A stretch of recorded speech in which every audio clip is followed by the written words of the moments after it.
Bonjour à tous, je suis Cyril Lage, je suis le fondateur de l'association Parlement et Citoyens et c'est moi qui aurai le plaisir d'animer cet échange aujourd'hui entre trois intervenants. Valère Coréard, en bas à droite de l'article, qui est le fondateur du média L'Info Durable et journaliste France Inter.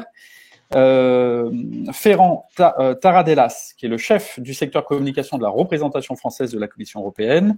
Et nous serons ensuite rejoints par Pierre-Alain Raffan, député, qui est actuellement en commission pour défendre un amendement sur le financement de la vie associative. Donc, dès qu'il aura fini la commission, il rejoindra ce live. Et participe également à mes côtés à ce live Juliette Agez, donc qui est bénévole de l'association et qui sera chargée de suivre vos commentaires, vos questions dans le chat et de les remonter aux intervenants dans nos échanges. Alors, pour rappel, cet échange, ce débat, il s'inscrit dans le cadre d'une consultation que nous avons menée sur Parlement et Citoyens, dans le cadre d'un appel à projet de la Commission européenne, auquel nous avons répondu, dont l'objectif était d'inviter les citoyens français intéressés au sujet à exprimer leurs propositions et leurs réactions par rapport au Green Deal, donc il y a une politique ambitieuse lancée par la Commission européenne en ce début d'année 2020. Cette consultation a vu la participation d'à peu près 1200 citoyens, dont 200 ont participé non pas par la plateforme, mais à l'occasion d'ateliers relais qu'on commence à organiser un petit peu partout en France pour permettre la participation des citoyens qui ne vont pas au numérique. Et ce sont environ 2400 contributions et 9000 votes donc, qui se sont exprimés sur la plateforme. Alors, vous retrouverez sur la plateforme l'ensemble de ces contributions et la synthèse qui a été réalisée. Et naturellement, pour ce débat, même si on a un temps confortable de 2 heures, on ne va pas pouvoir traiter l'ensemble des sujets. Donc, on a retenu 4 thèmes pour ces échanges. L'agriculture, l'éducation, le traitement des déchets et également un lot de propositions qui ont été remontées, qui tournent plutôt autour d'idées de mise en place d'interdictions ou de sanctions. Voilà, donc pour chacun de ces thèmes, je vais donc interroger nos intervenants et les laisser réagir librement s'ils pensent que ces propositions sont de bonnes ou de mauvaises idées et essayer de les contextualiser par rapport à l'existant. Voilà, donc je vous le rappelle, donc voilà, je vois que ça commence un petit peu à s'animer. Il y a un onglet de chat sur le côté sur lequel vous pouvez donc réagir et poser vos questions aux intervenants. Alors, on va commencer donc tout de suite par le premier thème, donc l'agriculture, qui a été un thème qui a vu beaucoup de propositions. Et l'une des propositions la plus soutenue consistait à vouloir intégrer plus fortement des objectifs écologiques à la PAC, donc à la politique agricole commune. Eh bien, sur ce premier point, je vais proposer peut-être à Ferran de prendre la parole en premier pour nous dire quelles sont déjà éventuellement les actions écologiques dans le cadre de la PAC et si de son point de vue cette demande, cette proposition des citoyens vous paraît justifiée, si vous pensez qu'il y a des marges de manœuvre pour améliorer les actions au sein de la PAC. Non, tout à fait. Et en fait, c'est que votre enquête reflète, c'est un peu le sentiment que beaucoup de citoyens ont. C'est-à-dire, au début de la PAC, on a été créé aux années 60, l'idée était d'assurer l'alimentation à tout le monde. Mais non, c'est pas seulement ça. Les gens veulent avoir accès à l'alimentation, mais une alimentation saine et qui en plus est durable. Parce qu'on a vu que l'utilisation de certains produits chimiques à l'agriculture peut avoir un impact négatif au conjoint de la population en soi. Alors effectivement, depuis 2 ou 3 réformes de la PAC, on essayait de faire ce qu'on appelait en anglais the greening, tourner vers la politique agricole commune. Mais aujourd'hui, on va encore plus loin parce qu'on a intégré la réforme de la PAC à l'intérieur de l'objectif du Green Deal, du Pacte vert européen. Et on ne parle pas seulement de la politique agricole commune, mais on parle d'une stratégie qui va de la ferme à la table. Ça veut dire qu'il faut faire plus écologique, plus durable, toute la chaîne logistique qui va de la production de la nourriture à la distribution, au traitement et à la consommation de cette agriculture. Et dans toute cette chaîne, on fixe des objectifs, dans mon point de vue, assez ambitieux pour essayer de faire l'agriculture beaucoup plus durable et beaucoup plus verte. Entre autres, par exemple, on a fixé un objectif pour l'année 2030 pour réduire tous les pesticides d'origine chimique à la moitié de ce qu'on utilise maintenant.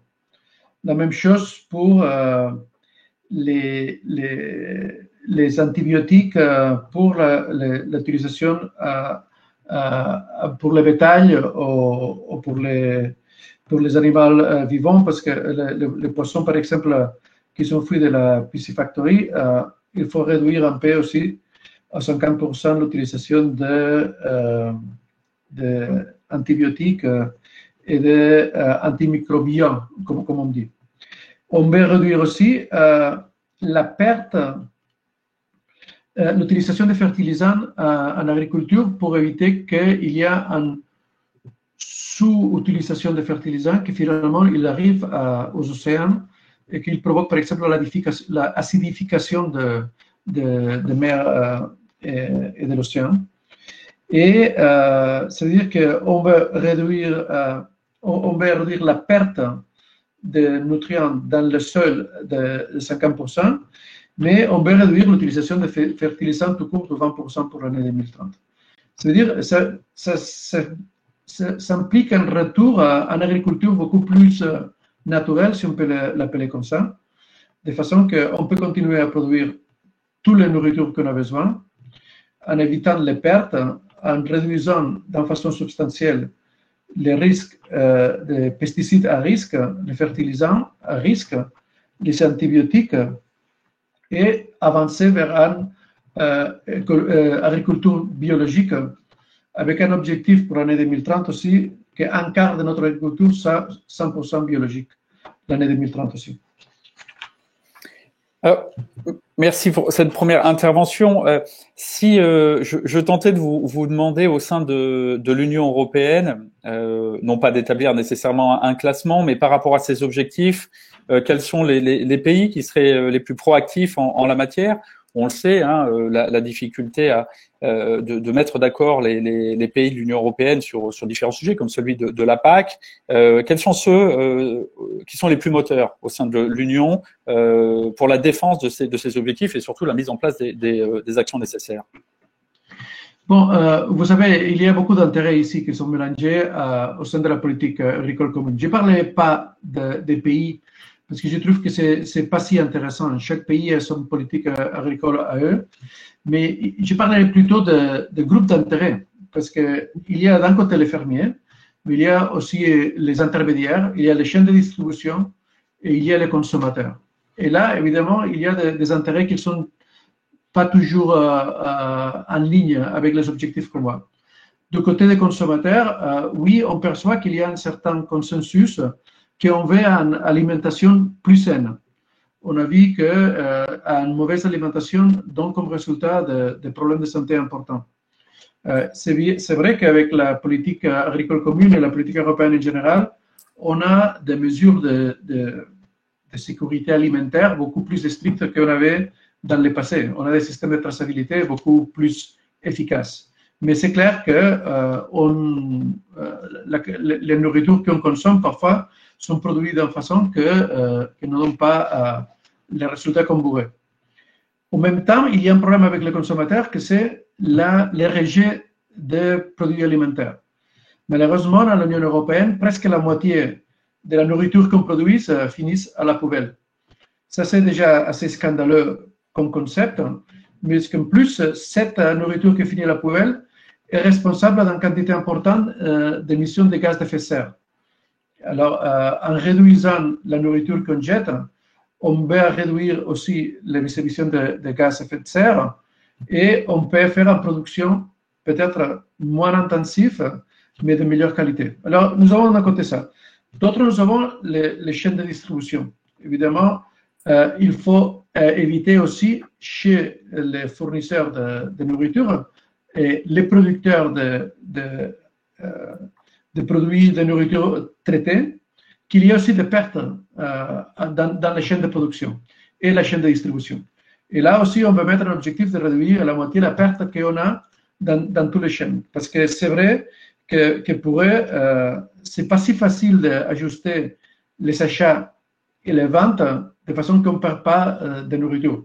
Ça, vous le voyez quand vous allez au supermarché, vous allez dans les rayons de yaourt et vous cherchez toujours le yaourt avec la date de caducité la plus lointaine, n'est-ce pas? Ça fait que finalement, il reste les yaourts qui sont plus proches à périmer. Et ces yaourts, finalement, on les jette. Et ça, c'est vraiment dommage parce qu'on parle, c'est de la lait qu'on a processé, qu'on a distribué et que finalement on jette. Ça, on veut réduire aussi. Mais il y a des intérêts importants là parce qu'il faut voir comment on change la façon de travailler des secteurs distribution et des secteurs production de nourriture pour éviter qu'il y ait des pertes. Et après, il y a aussi les agriculteurs. Les agriculteurs, ils ont des marges très petites et eux, ils voudraient gagner un peu plus d'argent avec la production qu'ils ont et que parfois, c'est très difficile à ajuster les prix pour satisfaire les grandes chaînes de distribution. Là, il faut trouver la façon que les agriculteurs, ils ont un rôle plus important dans tous les procès commerciaux des produits qu'ils produisent. Ça, je trouve que c'est un autre élément de la politique de la ferme à la table qu'on prend beaucoup en considération, quelle est la juste rétribution des agriculteurs et des fermiers, évidemment, pour qu'ils puissent gagner sa vie de façon convenable.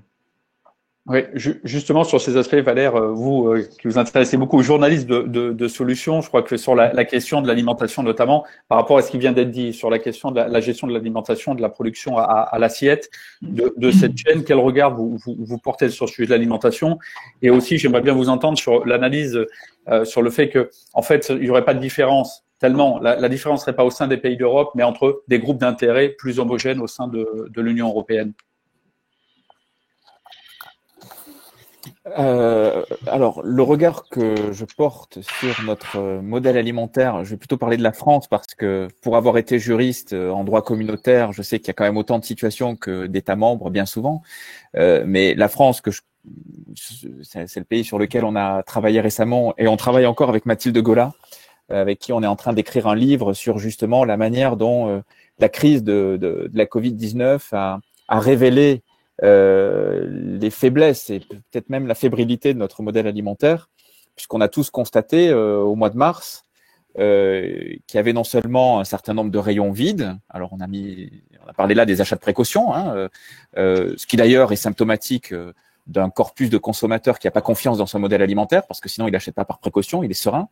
Et ensuite, on a pu voir qu'il y avait un certain nombre d'initiatives, notamment pour que les transporteurs fassent le travail, parce qu'en gros, s'il n'y avait pas eu les 30 ou 35 000 énormes camions qui sillonnent la France tous les jours, en gros, notre système s'effondrait.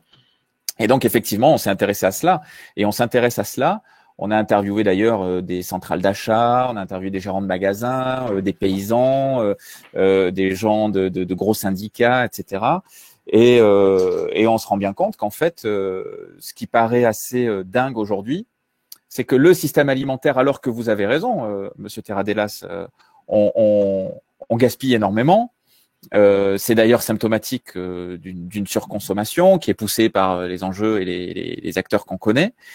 Mais paradoxalement, notre modèle alimentaire, même s'il a tenu, il n'est pas si solide que cela. Et il pose véritablement question. Alors, il y a des questions de monoculture, d'intensif, des questions d'achat dans des pays divers et variés. On fait venir de très loin de la bio parce que nous, on n'en fait pas assez par rapport à la demande. Enfin, il y a tout un tas comme ça de problèmes qui se posent. Et si je devais résumer, ce qu'on est en train de réaliser avec le travail qu'on fait actuellement, c'est que l'enjeu se situerait notamment dans la relocalisation. Alors, est-ce que c'est une relocalisation à l'échelle de l'Union européenne? Est-ce que c'est une relocalisation à l'échelle de chaque pays? De manière à retrouver une forme de souveraineté alimentaire. Finalement, on sait qu'aujourd'hui, par exemple, la France n'a pas de stock stratégique. Ça existe dans certains pays. Il y a des pays qui ont des stocks stratégiques. Bon, tout ça pour dire, sans être trop long, que alors qu'on est dans une surabondance permanente avec les problèmes qu'on connaît, c'est-à-dire le soja qu'on fait venir de l'autre côté de la planète pour nourrir des bêtes ici, dont on va gaspiller une partie, c'est-à-dire de l'intensif qui est au final à peu près un tiers, je crois, de la production mondiale est jeté à la poubelle et condamné d'office, etc. On est en fait dans un flux tendu en permanence. Et la question qui se pose, c'est à la fois les types de cultures, de mon point de vue, c'est-à-dire est-ce qu'on est dans du mono ou est-ce qu'on arrive à rééclater les différents types de cultures et à les rendre plus variés en définitive, hein, donc d'avoir finalement des producteurs qui produisent plusieurs choses en même temps, qui éventuellement d'ailleurs se complètent et sont favorables au sol, à la biodive, etc. et à notre souveraineté, point 1. Et puis il y a la taille aussi des productions. Moi, je m'interroge pas mal aussi sur l'équilibre entre ce qu'on appelle les petits producteurs et les très très très gros producteurs qui sont généralement en monoculture, avec des modèles économiques qui sont souvent intenables. Et pour avoir rencontré beaucoup de producteurs sur le terrain, il n'y a pas les gentils et les méchants. Hein. Il y a des gens qui sont pris au piège d'un modèle, qui survivent comme ils peuvent, qui sont criblés de dettes et qui sont obligés de continuer à produire dans des conditions qui ne leur conviennent plus et qui leur ont peut-être jamais convenu, mais ils sont piégés là-dedans. Et la vraie question, c'est comment on peut les soutenir pour faire leur transition eux aussi. Parce que sans cela, on reste dans une espèce d'impasse et tout le monde veut survivre et c'est bien légitime, non? Oui, en effet, d'ailleurs, je rebondis, Valère, une des personnes qui suit le live nous dit et payer les agriculteurs à leur juste valeur. Je suis en reconversion, justement en bio, je crois, et je viens de passer une saison agricole dans une ferme familiale permacole. Quand je vois la valorisation de l'heure de travail d'un paysan, bon, il compare versus l'heure de travail d'un ostéo, il y a un rapport de 1 à 30, voire 50, il y a un gros décalage. Bien sûr. C'est probablement la clé. Monsieur Ferrand, sur ces questions de transition, accompagnement à la transition, quels sont les dispositifs au niveau européen? Est-ce que vous les connaissez? Est-ce que vous savez si ça fait partie des actions annoncées ou à venir du Green Deal? Bon, la politique agricole commune de son début était justement pour protéger un modèle agricole qui est différent des modèles agricoles qu'on voit dans d'autres parties du monde. C'est-à-dire, si on compare la quantité de petites fermes qu'on voit dans des pays comme le Brésil ou comme les États-Unis, et on compare avec les paysages européens, on voit qu'effectivement, les exploitations européennes sont de moins en moins de super grandes exploitations de monocultifs. Et une des grandes beautés de l'Europe, je trouve, aussi au niveau paysagistique, c'est que les exploitations fermières sont en général plus petites et plus spécialisées. Ce qu'on cherche, en tout cas, c'est s'orienter vers des produits avec une valeur ajoutée plus importante qui permet aux agriculteurs aussi de gagner bien sa vie. Et pour ça, effectivement, il faut qu'ils trouvent la juste rémunération au travail qu'ils font. Ça, c'est une inquiétude pour part de l'Union européenne. Et en fait, la politique agricole commune essaye de justement soutenir les agriculteurs pour produire la nourriture que nous avons besoin, mais pas seulement. C'est-à-dire, les aides de la politique agricole commune, et je vais rappeler que c'est la partie présupuestaire après la politique régionale la plus importante que nous avons dans notre budget, a comme but justement faire la production agricole européenne, pas seulement plus écologique, mais aussi orientée à la préservation de paysages européens, à maintenir la population rurale dans les champs et à qu'ils ont une qualité de vie qui est raisonnable. Évidemment, Valère soulevait des questions qui sont vraies. C'est-à-dire, parfois, ce n'est pas si facile, même avec les aides de la politique agricole commune, d'avoir une exploitation fermière et de gagner bien sa vie. En partie parce que, effectivement, les petits agriculteurs, ils sont souvent coincés pour les pouvoirs des grands distributeurs aussi. Mais je ne suis pas si sûr de mettre sur la table la question de la souveraineté alimentaire. Parce que ça, je trouve un peu dangereux. C'est-à-dire, si nous voyons où est-ce qu'on a la croissance économique à niveau global, la plupart de la croissance économique, c'est dehors de la frontière européenne, voire dehors de pays considérés traditionnellement comme les plus avancés. C'est-à-dire, cette croissance économique a fait que beaucoup de gens, et ça c'est une très bonne nouvelle, ils ont le pouvoir acquisitif pour pouvoir se nourrir d'une façon plus meilleure, on peut dire.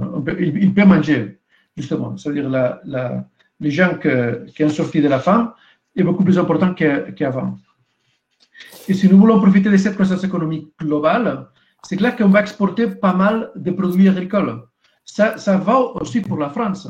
Quand on a vu les sanctions qu'on a imposées à Russie pour l'occupation illégale de Crimée, les Russes ont rétalié avec une limitation aux importations de produits fermiers européens.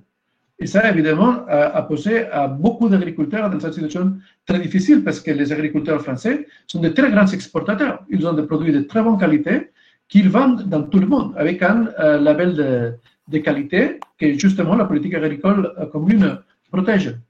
Mais un grand marché comme la Russie, où certainement ils n'ont pas la climatologie pour produire les choses qu'on peut faire en France, certainement les tomates de Provence, on ne peut pas les faire en Sibérie. C'est clair qu'ils vont avoir un problème si on tourne un mur autour de l'Union européenne et on essaye d'avoir une espèce d'autarchie alimentaire. Ça, je trouve, oui, Valère, je crois que vous n'êtes pas d'accord avec moi. Je lève le doigt. Non, je voulais apporter un complément. Mais je crois que avant de parler de souveraineté, il faut avoir en compte que nos fermiers, ils bénéficient beaucoup de la possibilité d'exporter aussi ces produits. Juste pour compléter, après c'est évidemment une vision du monde. Je crois que l'idée, moi je suis pas militant, je suis journaliste et producteur, donc j'essaye de vraiment faire la part des choses. Mais je constate simplement que aujourd'hui l'hypermobilité, l'hyperconsommation et la croissance à tout crin nous ont mené dans une première crise. Probablement, et d'ailleurs c'est même plus ou moins certain, j'en parlais encore avec Boris Cyrulnik hier que j'interviewais pour un sujet, qui me disait, vous savez, dans 2-3 ans, si on continue comme ça, il y en aura un autre de Covid-19, ce sera le Covid-20 ou 21, qui sera peut-être plus féroce que celui-ci, parce que ce monde de l'hypermobilité, de l'hypercroissance et de l'hyperconsommation est absolument intenable. Et je pense que les enjeux climatiques aujourd'hui sont d'ailleurs bien plus effrayants qu'une crise sanitaire comme celle qu'on vit. Et pourtant, vous voyez qu'on a des solutions qui sont à peu près moyenâgeuses pour casser les dynamiques épidémiques et qu'à l'heure où on parle, on est dans les derniers arbitrages, notamment pour la France, des histoires de couvre-feu, qui est une expression moyenâgeuse. Je ferme la parenthèse là-dessus. Moi, ce que je trouverais intéressant d'une certaine façon, c'est que l'Union européenne, et c'est peut-être le cas, s'interroge sur, quand je parle de souveraineté alimentaire, vous savez, c'est cette belle idée que avant d'exporter des tomates en Russie, on est aussi des consommateurs qui consomment les tomates françaises et qu'on puisse aussi être dans des cercles vertueux, parce que l'idée de faire société, elle permet aussi de boucler le consommateur dans une dynamique et pas de s'enfermer et de s'emmurer, mais de se mettre dans une dynamique. Et le deuxième point que je voulais soulever, que je trouve intéressant, je parlais de transition pour les agriculteurs tout à l'heure. Aujourd'hui, un agriculteur, s'il veut s'en sortir, il faut qu'il fasse du circuit court, il faut qu'il fasse une ferme pédagogique, il faut qu'il fasse un site internet, il faut qu'il change son métier, il est en train de changer. Et c'est aussi là-dessus, je pense, que les producteurs, les agriculteurs, les paysans, on les appelle comme on veut, ceux qui ont les mains dans la terre, eh bien, ils ont besoin d'aide là-dessus parce que leur métier est en train de changer. Et ça, c'est quelque chose qu'on entend assez peu, mais sur le terrain, c'est vraiment ce qu'on constate. Et il y en a qui s'en sortent mieux que d'autres parce qu'ils ont peut-être un enfant qui a fait les études, ou ils se débrouillent, ou ils ont un peu de trésorerie. Mais il y en a tout un tas, ils ont plein de produits qui pourraient vendre un petit peu mieux à des gens pas très loin. Et pendant le confinement, c'est ça qui s'est passé en France. Les gens, ils ont retrouvé le goût des circuits courts, mais pas parce qu'ils avaient envie de changer le monde, parce qu'en fait, ils trouvaient plus ce qu'ils voulaient dans leur supermarché habituel. Et ça, c'est extrêmement intéressant. Ouais. Merci à tous les deux. Donc, nous avons été rejoints par Pierre-Alain Raffan. Donc, merci de prendre en route. J'ai informé de tout le monde que vous étiez en commission pour défendre un amendement. Oui, bonjour, merci. On a entamé les discussions. On avait abordé un premier point qui était la demande des citoyens de donner plus d'objectifs écologiques à la PAC. J'allais aborder un second sujet et je vous propose de prendre directement la parole dessus, parce que il a quand même une petite focale nationale, puisque assez fortement les citoyens ont insisté sur la nécessité de réduire l'utilisation des produits phytosanitaires. Et on sait qu'on a un débat en France autour des néonicotinoïdes qui ont été réintroduits. et on a notamment abordé dans la première partie l'affrontement des enjeux en cours entre les industriels, les citoyens. Est-ce que là, quelque part, à travers ce cadre d'introduction, comme on en a beaucoup parlé, eh bien, on a une victoire finalement des lobbies. Quelle est votre interprétation sur ce point particulier, d'une façon générale, sur cette volonté, cette nécessité des citoyens de voir la réduction de l'utilisation de ces produits dans l'agriculture?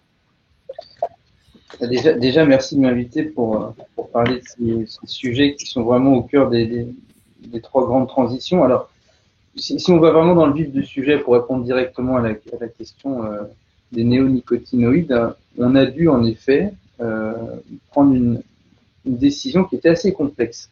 Il y a une volonté de toute façon de les interdire, ça a déjà été fait, mais il y a eu un cas très particulier cette année sur les betteraves sucrières. Donc c'est vrai que c'est un cas très précis où on a été alerté. Donc il y a la filière du métier qui a alerté le gouvernement et les parlementaires cet été pour dire qu'il y avait une saison qui était un peu différente des autres, qui a été très très chaude et que ils allaient produire entre 30 et 50% de sucre en moins.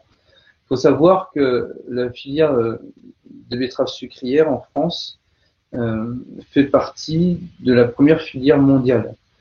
Et au moment où on était, c'est-à-dire qu'on a passé cette crise du Covid, on sait qu'il y a la transition sanitaire qui est compliquée, on sait qu'il y a un impact économique qui est sans conséquent et on n'a pas encore eu tous les effets, ça faut garder en tête.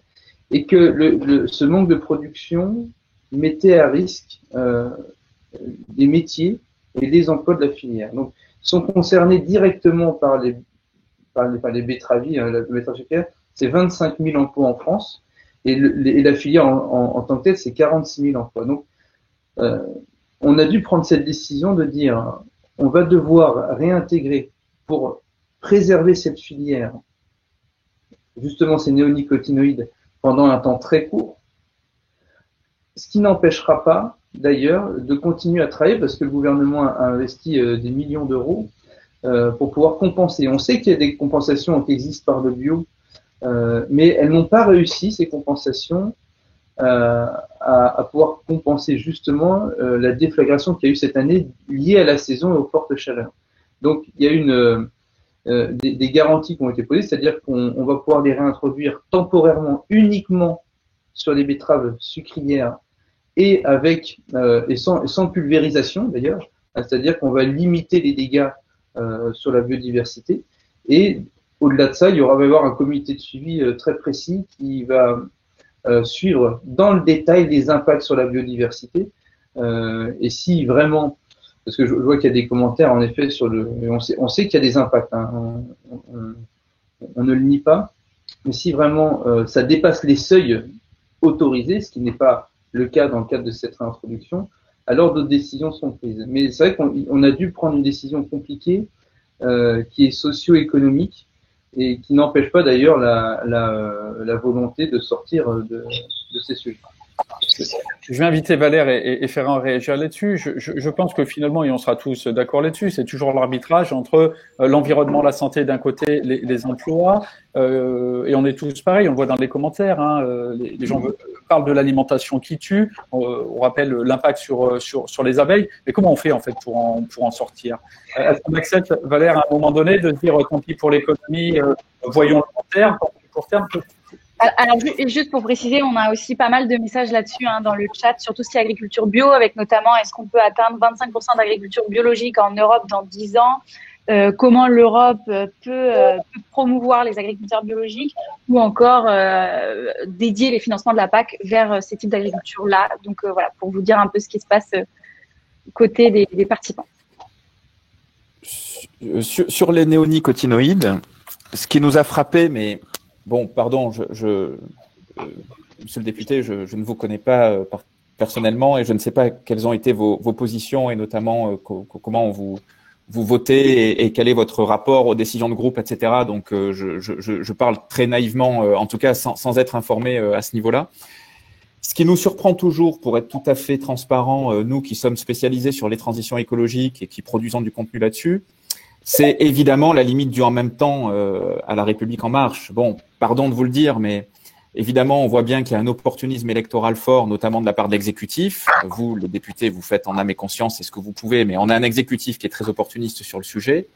Et on voit bien que en même temps, compte tenu de l'urgence climatique dans laquelle on est, à ses limites. L'exemple des néonicotinoïdes, il est excellent parce que on répond à un problème qu'on réaccélère par ailleurs.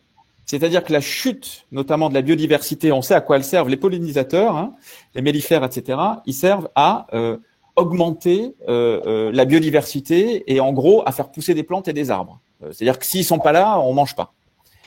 Mais on a une accélération du dérèglement climatique et notamment du réchauffement climatique qui n'est plus conjoncturel, mais qui est bien systémique et qui va aller s'accélérant. On va probablement pas faire mieux que 4-5 degrés. Donc on le sait tous, on va face à quelque chose d'extrêmement violent, systémique dans les 30 prochaines années. C'est-à-dire, ça va être difficile de faire mieux que 4 degrés. J'espère de tout mon cœur qu'on y arrivera, mais pour l'instant, la trajectoire, elle n'est pas du tout tenue, même si la Chine commence à envoyer des signaux positifs.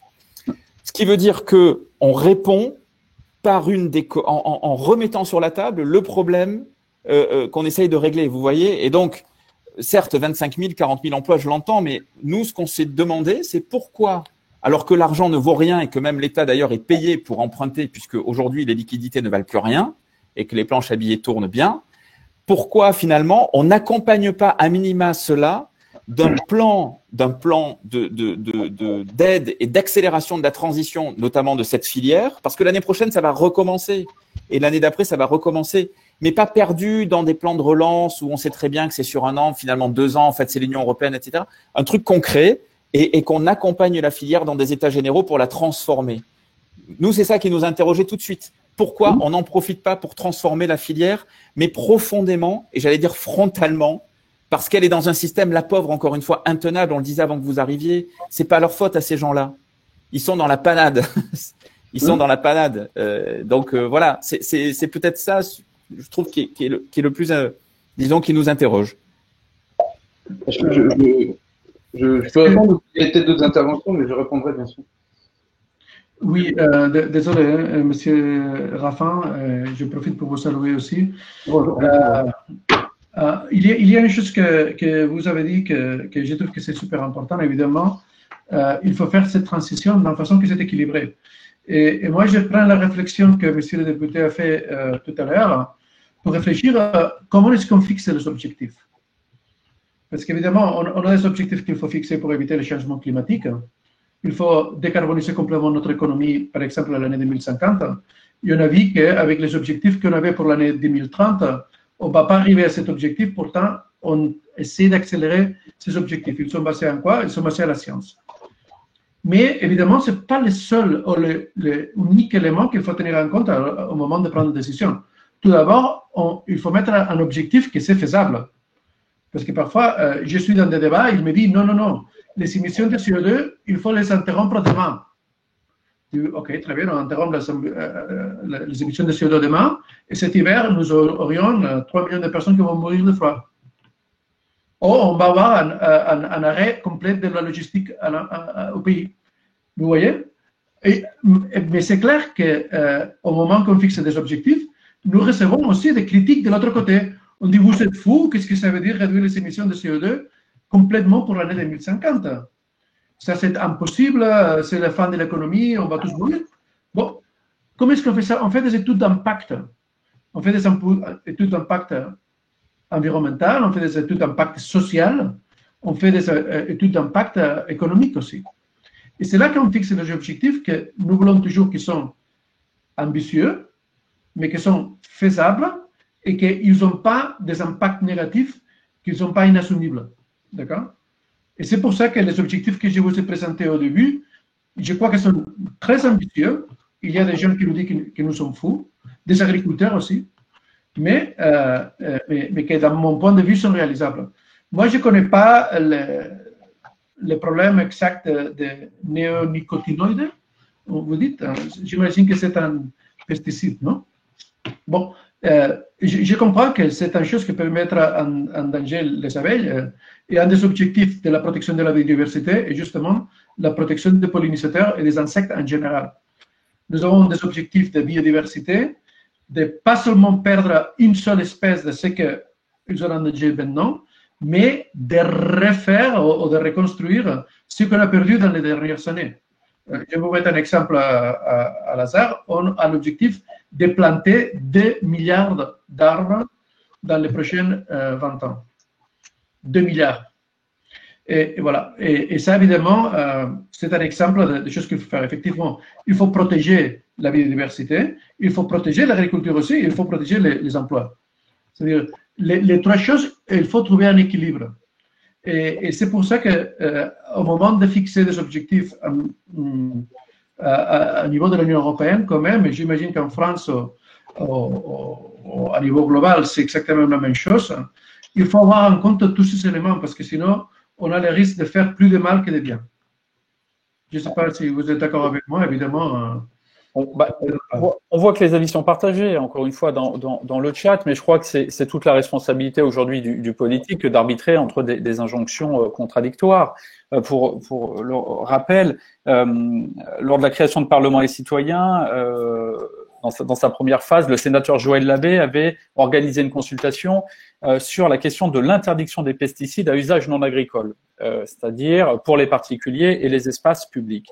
Et le sénateur avait dit en hémicycle au moment du vote de la loi, donc qui a été soumise à débat, qu'il avait fait le choix d'aller sur les pesticides non agricoles parce qu'il savait les lobbies de la chimie trop puissants pour aller sur le terrain de l'agriculture. Alors, cette loi est passée, on la connaît tous, c'est cette loi qui interdit la vente du Roundup, qui est un peu un produit symbolique, mais on voit avec quelle difficulté. Pierre-Alain Enfant, je vais vous laisser réagir, mais toujours ce sentiment, et on le voit, ça pop dans le chat à côté, que finalement c'est toujours l'économie, les intérêts économiques qui viennent prendre le pas sur le reste. Alors, est-ce qu'il faut en même temps, est-ce qu'il faut faire cette transition un peu plus radicale? En sachant que de toute façon, quelle que soit l'option, il y aura des mécontents. Alors, c'est vrai que, vous savez, les discussions qu'on a aujourd'hui, aussi que je vois passer dans le chat, on les a pendant qu'on étudie les lois aussi. C'est-à-dire que quand on étudie les lois, alors je sais que parfois il y a un fantasme des lobbies. Moi, sur le sujet, j'ai rencontré aucun lobby. C'est-à-dire aucune entreprise n'est venue me voir ou toquer à la porte et compagnie. On a reçu beaucoup d'emails d'associations. On a reçu beaucoup d'emails de producteurs, d'agriculteurs, et notamment, enfin moi, j'ai été élu dans l'Essonne, et dans le sud d'Essonne, il y a une filière justement de betteraves sucrières, et là, il y avait des alertes d'êtres humains. C'est-à-dire que moi, j'ai pas rencontré d'agriculteurs qui m'ont dit « je n'aime pas la nature ». C'est un non-sens même. Mais certains m'ont dit on a pris du retard, la filière, et je sais qu'on doit engager cette filière a pris du retard, alors qu'il y a des solutions. Il y a des solutions douces, il y a des solutions culturelles, il y a des utilisations d'auxiliaires avec les coccinelles justement pour arriver à limiter la prolifération de ces pucerons qui ont donné la jaunisse. Il y a peut-être repenser les tailles des parcelles. Donc ça existe, mais ça n'a pas permis de répondre dans la situation, et là où est l'incohérence climatique qu'on a vécue, c'est-à-dire qu'un hiver très doux et de très longues plages de chaleur, la dégradation justement de ces betteraves-là. Donc, à un moment, en effet, s'il y avait des solutions faciles et rapides, bien évidemment, on les mettra en place. Là, ce qui s'est ajouté, au-delà de la demande d'une réforme d'une filière qui était déjà en retard, mais c'est la situation sanitaire, c'est-à-dire que il y a un impact sur l'emploi qui est sans conséquence. Et quand on voit des personnes qui disent, mais moi, avec le fait, vu que j'ai produit près de 50% en moins, ben dans 3 mois, dans 4 mois, je ne pourrai plus vivre avec ma famille. Donc, il y a tous ces sujets qui sont difficilement dans le quotidien arbitrables. Et à un moment, oui, on prend une décision. On prend une décision, sachant qu'on essaie d'apporter les meilleures garanties, c'est-à-dire on limite sur 3 ans, on pulvérise pas.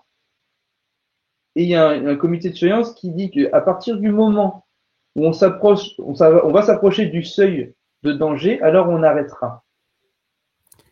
Monsieur le député, juste une question. Vous dites sur 3 ans, alors que vous mettez en avant un été doux, mais pourquoi 3 ans? Ça, c'est une discussion qui a eu lieu avec la filière. La filière plus les projets de recherche. J'allais venir justement à la recherche sur ces sujets. Il y a eu des fonds qui ont été réalloués immédiatement à ces projets de recherche-là, uniquement sur la partie betterave. Hein. Là, il y a eu 5 millions sur les quelques mois qui arrivent. Et au-delà de ça, on a voté aussi une loi recherche il y a quelques temps qui va permettre de soutenir les 3 grandes transitions, mais on va injecter 25 milliards sur les 10 prochaines années. Donc ça a jamais été fait en France depuis l'après-guerre, hein, depuis la création du CNRS. Et même l'Europe a salué les efforts qui ont été faits sur ces sujets-là. Donc, c'est du temps long, malheureusement. On sait qu'il y a des urgences dans tous les sens en ce moment, et que ce soit politiquement ou même humainement. Et oui, je vous rejoins sur la difficulté du en même temps. Mais le en même temps, il n'est pas lié à un parti politique qui en a peut-être fait sa marque. Vous savez, Parlement citoyen, on a pas mal aussi bossé sur les objectifs de développement durable. 196 pays sont engagés là-dedans, 193 pays, pardon. C'est le en même temps de 17 politiques. Et c'est là la vraie difficulté de dire on doit progresser sur ces 17 politiques à horizon 2030, sachant qu'il y aura des petits zigzags. Hein. On essaie de pas dégrader des politiques et des situations, mais parfois, dans des situations comme celle-ci, on n'a pas le choix. On n'a pas le choix et il y a un arbitrage qui est fait. C'est-à-dire que l'idée, c'est quand même, à horizon 2030, de répondre à l'atteinte de ces objectifs. Et ça prend, le jour au lendemain n'existe pas en politique. Je vous propose, je pense que ça peut faire une bonne transition de passer au sujet suivant, qui lui s'inscrit dans un temps pour le coup beaucoup plus long. On vient de parler du court terme, qui est le sujet de l'éducation. Et Pierre-Alain Raffan vient d'en parler. On avait organisé effectivement une consultation sur Parlement et citoyens autour des objectifs de développement durable, et vous êtes membre de la commission éducation. Les participants de la consultation ont beaucoup débattu et soutenu cette idée d'inclure des cours d'éducation à la transition écologique à l'école. Et je vois un peu un commentaire aussi en même temps qui disait de parler des années antérieures fera de notre génération celle qui a pris soin des générations futures. Est-ce que pour vous, il y a j'imagine peut-être plus un consensus autour de cette idée-là, de tenir compte, allez, si je peux le dire comme ça, des erreurs de la trajectoire du passé et essayer de la corriger avec les générations futures à travers l'éducation? Mais c'est un des grands objectifs aussi, vous savez. Cette commission, la commission éducation, elle a un spectre très large. On parle d'éducation nationale, on parle d'éducation populaire, on parle de recherche, d'enseignement supérieur, de culture, de sport. Voilà, c'est très, très, très, très large.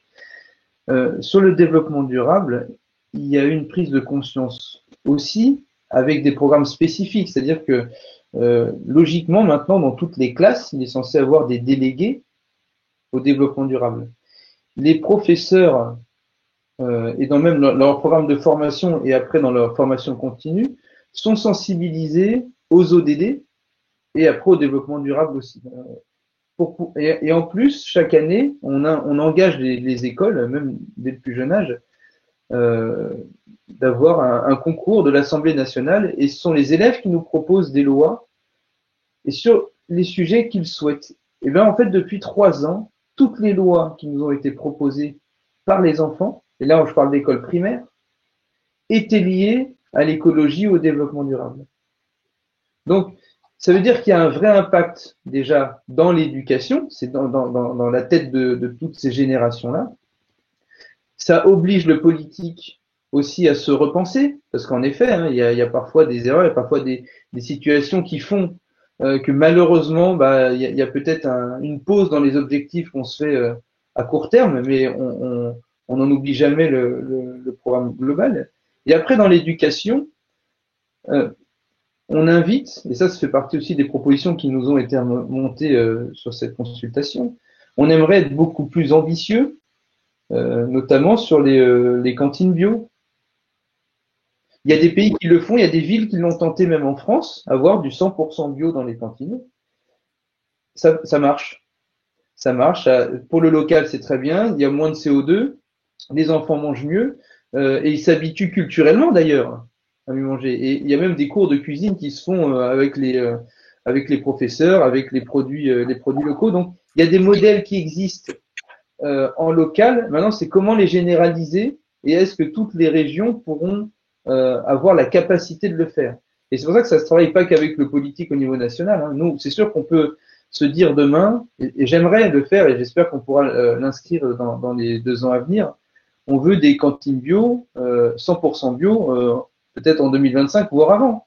Alors ça va forcer les collectivités, les mairies, les régions, les départements, et ça tombe bien puisque il va y avoir des élections sur les départements et les régions. Moi, j'aimerais que les cantines bio, que les ODD, même si je vois que c'est vrai que c'est très peu connu malheureusement, mais soient au cœur de ces politiques-là, soient au cœur de chaque programme. Oui. Alors, Ferrand, on l'entend encore, on l'a déjà dit tout à l'heure, le local, les circuits courts, l'Union européenne. Alors, d'où viendra la solution? Du local ou du supranational? Ou aller, encore une fois, il faut aller en même temps au local et à l'Europe. Oui, justement, moi, si vous me permettez de dire en parole très moche, mais que nous aimons beaucoup, l'Union européenne est basée sur le principe de la subsidiarité. Et qu'est-ce qu'il dit, le principe de la subsidiarité? Il dit que l'administration qui est la mieux placée pour faire en politique est celle qui est plus proche aux citoyens, c'est-à-dire l'administration locale, sauf si on peut justifier qu'il y a une administration supérieure pour le faire. D'accord? Alors, pour nous, il devrait tout être fait pour les maires, sauf les choses que c'est mieux de faire à niveau supérieur. Et ça tombe bien pour parler un peu de ce que Pierre-Alain Raffan a mentionné, que c'est la question de l'éducation. L'éducation, c'est une compétence nationale, et je trouve que c'est très bien que c'est une compétence nationale. Qui peut savoir mieux comment éduquer ses enfants que les pères, les écoles, les mairies ou les pays pour faire l'éducation. Par contre, je crois que tout le monde est d'accord, et je vis pour les participations à votre enquête, hein, que les gens disaient que l'éducation a un rôle très important pour faire possible la transition écologique. Et c'est que Pierre-Alain Raffan soulevait, je le trouvais très, très touchant. Si on voit ce que les enfants présentent comme propositions législatives, ce sont des propositions législatives qui ont à voir avec l'écologie. Je crois qu'à niveau européen, ce qu'on peut faire pour soutenir l'éducation dans ce rôle de transformer la société vers une société plus verte ou plus durable, c'est donner la possibilité aux jeunes d'exercer cette volonté d'être plus respectueux avec l'environnement. Là, nous avons quelques éléments qu'on peut mettre sur la table, comme par exemple le Corps européen de solidarité, qui c'est le grand programme de volontariat européen, qui donne aux jeunes la possibilité de faire un volontariat dans un autre pays de l'Union, dans plusieurs domaines, mais ça comprend aussi le domaine écologique. J'ai parlé tout à l'heure d'un des objectifs de l'Union européenne, qui c'est justement planter 2 milliards d'arbres dans la prochaine décennie, et ça, on pourrait le faire avec des jeunes qui peuvent planter son propre arbre. Je trouve que ça, c'est une chose que donne une sensation d'appartenance à la nature, que tu plantes ton propre arbre et que tu le vois grandir, et c'est le tien. Tu vois ce que je veux dire? Et ça serait une opportunité qu'on peut faire. Monsieur Raffan aussi évoqué la question de la recherche. Et là, on a vu aussi que le programme de recherche de l'Union européenne, le programme Horizon Europe, il va fournir d'ailleurs, c'est le programme de recherche le plus grand du monde, et on va l'augmenter encore plus avec les nouveaux marques financières pluriannuelles. On va destiner 100 milliards d'euros à la recherche, et il y a un grand envie, un grand appétit de la part des chercheurs de faire de la recherche qui permet de faire la transition écologique. Ça, c'est super important parce que avec les technologies qu'on a maintenant, peut-être Valère peut me corriger, mais avec les technologies qu'on a maintenant, on n'arrivera pas à réduire les émissions de CO2 complètement pour l'année 2050. Il faut avancer beaucoup plus en l'efficacité énergétique, en l'agriculture durable, à la rénovation des bâtiments renouvelables, le transport propre, etc. C'est-à-dire qu'il faut faire pas mal de recherches.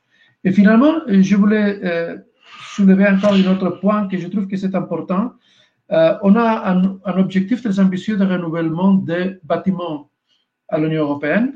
75% des bâtiments de l'Union européenne ne sont pas efficaces d'un point de vue énergétique et il faut faire un grand effort pour les mettre à jour.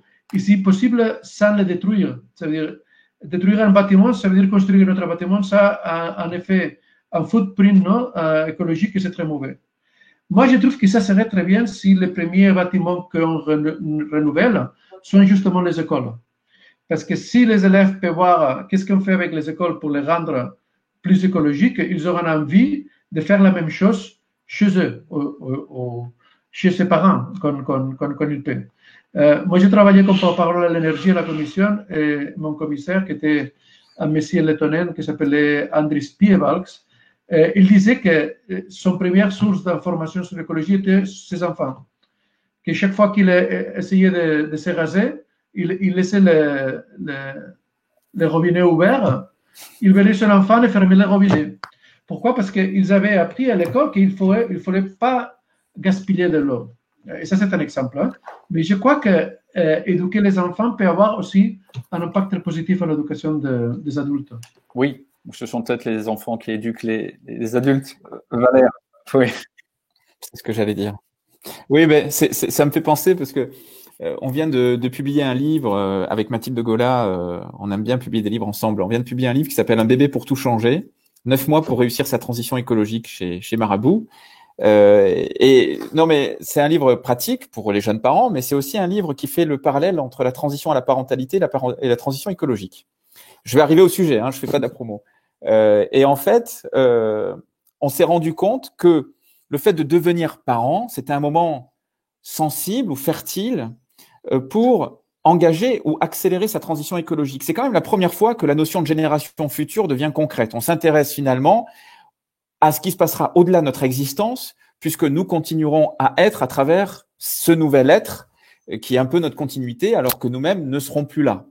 Et donc, ça donne corps à cela, et on se dit, mais qu'est-ce qu'il va respirer, qu'est-ce qu'il va boire, qu'est-ce qu'il va sentir, etc. Et où je veux en venir, c'est que dans les modes de garde, parce que c'est moi qui ai écrit ce chapitre, je veux pas dire de bêtises, mais grosso modo, 50% des gens utilisent des modes de garde collectifs en France. En gros, hein, peut-être, 10 ou 20% de taux d'erreur, mais enfin, il y a beaucoup de gens qui utilisent des modes de garde collectifs. Alors, mode de garde collectif, ça veut dire que soit on prend ce qu'on appelle une nounou, mais il y a aussi des nounous hommes, hein, donc des assistants maternels à domicile qui ont 3, 4, 5 gamins, soit on les met dans des crèches quand on a la chance de trouver une place en crèche. Et là, on se rend compte que on pourrait faire de l'éducation aux parents. D'ailleurs, les maternités le font parfois en éduquant les jeunes parents aux bonnes pratiques. Et notamment, qu'est-ce qu'on va leur mettre sur la peau, qu'est-ce qu'on va leur mettre comme habit, qu'est-ce qu'on va leur donner à manger si on les allaite pas, et comment la diversification va se passer, etc. Eh bien, sachez que, par exemple, le cadre juridique des crèches, il est strictement il est strictement motivé et guidé par les aspects sanitaires et de sécurité. Et créer une crèche aujourd'hui en France se fait sur des aspects de santé et de sécurité. Mais de santé, on accepte pour autant, par exemple, qu'on nettoie les sols ou qu'on puisse avoir des composés organiques volatiles générés par le vernis d'école, par les différents produits qu'on va utiliser pour le ménage. On n'est pas du tout obligé, évidemment, d'être en alimentation bio. Mais en fait, on n'a même pas un standard très bas. On n'a pas de plancher, en fait, quasiment. Ça, c'est extrêmement intéressant parce que au plus on met le curseur, bon, c'est assez rentable, hein, les crèches collectives. Quand on a regardé les business models, c'est les opérateurs privés, ils tournent à plein régime, notamment dans les grandes villes. Là, il y a des marges de manœuvre de dingue pour faire de l'éducation à ces jeunes parents qui arrivent. Ils sont tout naïfs. Là, c'est le bon moment. Vous imaginez quand il y a des expérimentations, alors couches lavables, jetables, ça, c'est vraiment très difficile, c'est un levier de changement majeur. Mais sur l'alimentation, sur les jouets en bois, en plastique, sur ceci, cela, de favoriser aussi de la circularité. Vous voyez, ben là, par exemple, il y a un truc vraiment à faire. Alors j'en profite, Monsieur le député, puisque vous êtes là.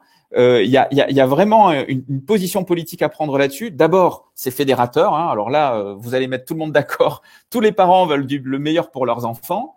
Ça va un petit peu gueuler du côté des crèches parce qu'ils vont perdre un peu en marge. Mais alors l'éducation pour les parents et ce que ça va entraîner derrière, oui, après, c'est les enfants qui éduquent les parents. Moi, je pense que c'est ça. Les enfants, ils font du zéro déchet à l'école parce qu'ils n'ont pas beaucoup de moyens. Les enfants, pour eux, c'est naturel de courir après un bout de plastique sur la plage. En fait, c'est les nouvelles générations qui vont nous entraîner dans le sillon de la transition. Monsieur Raffan, éventuellement, vous voulez répondre? Mais avec un grand plaisir. Alors, déjà, je suis preneur de toutes vos propositions, parce que je trouve que c'est un angle qu'on n'aborde pas, ce qui est vrai.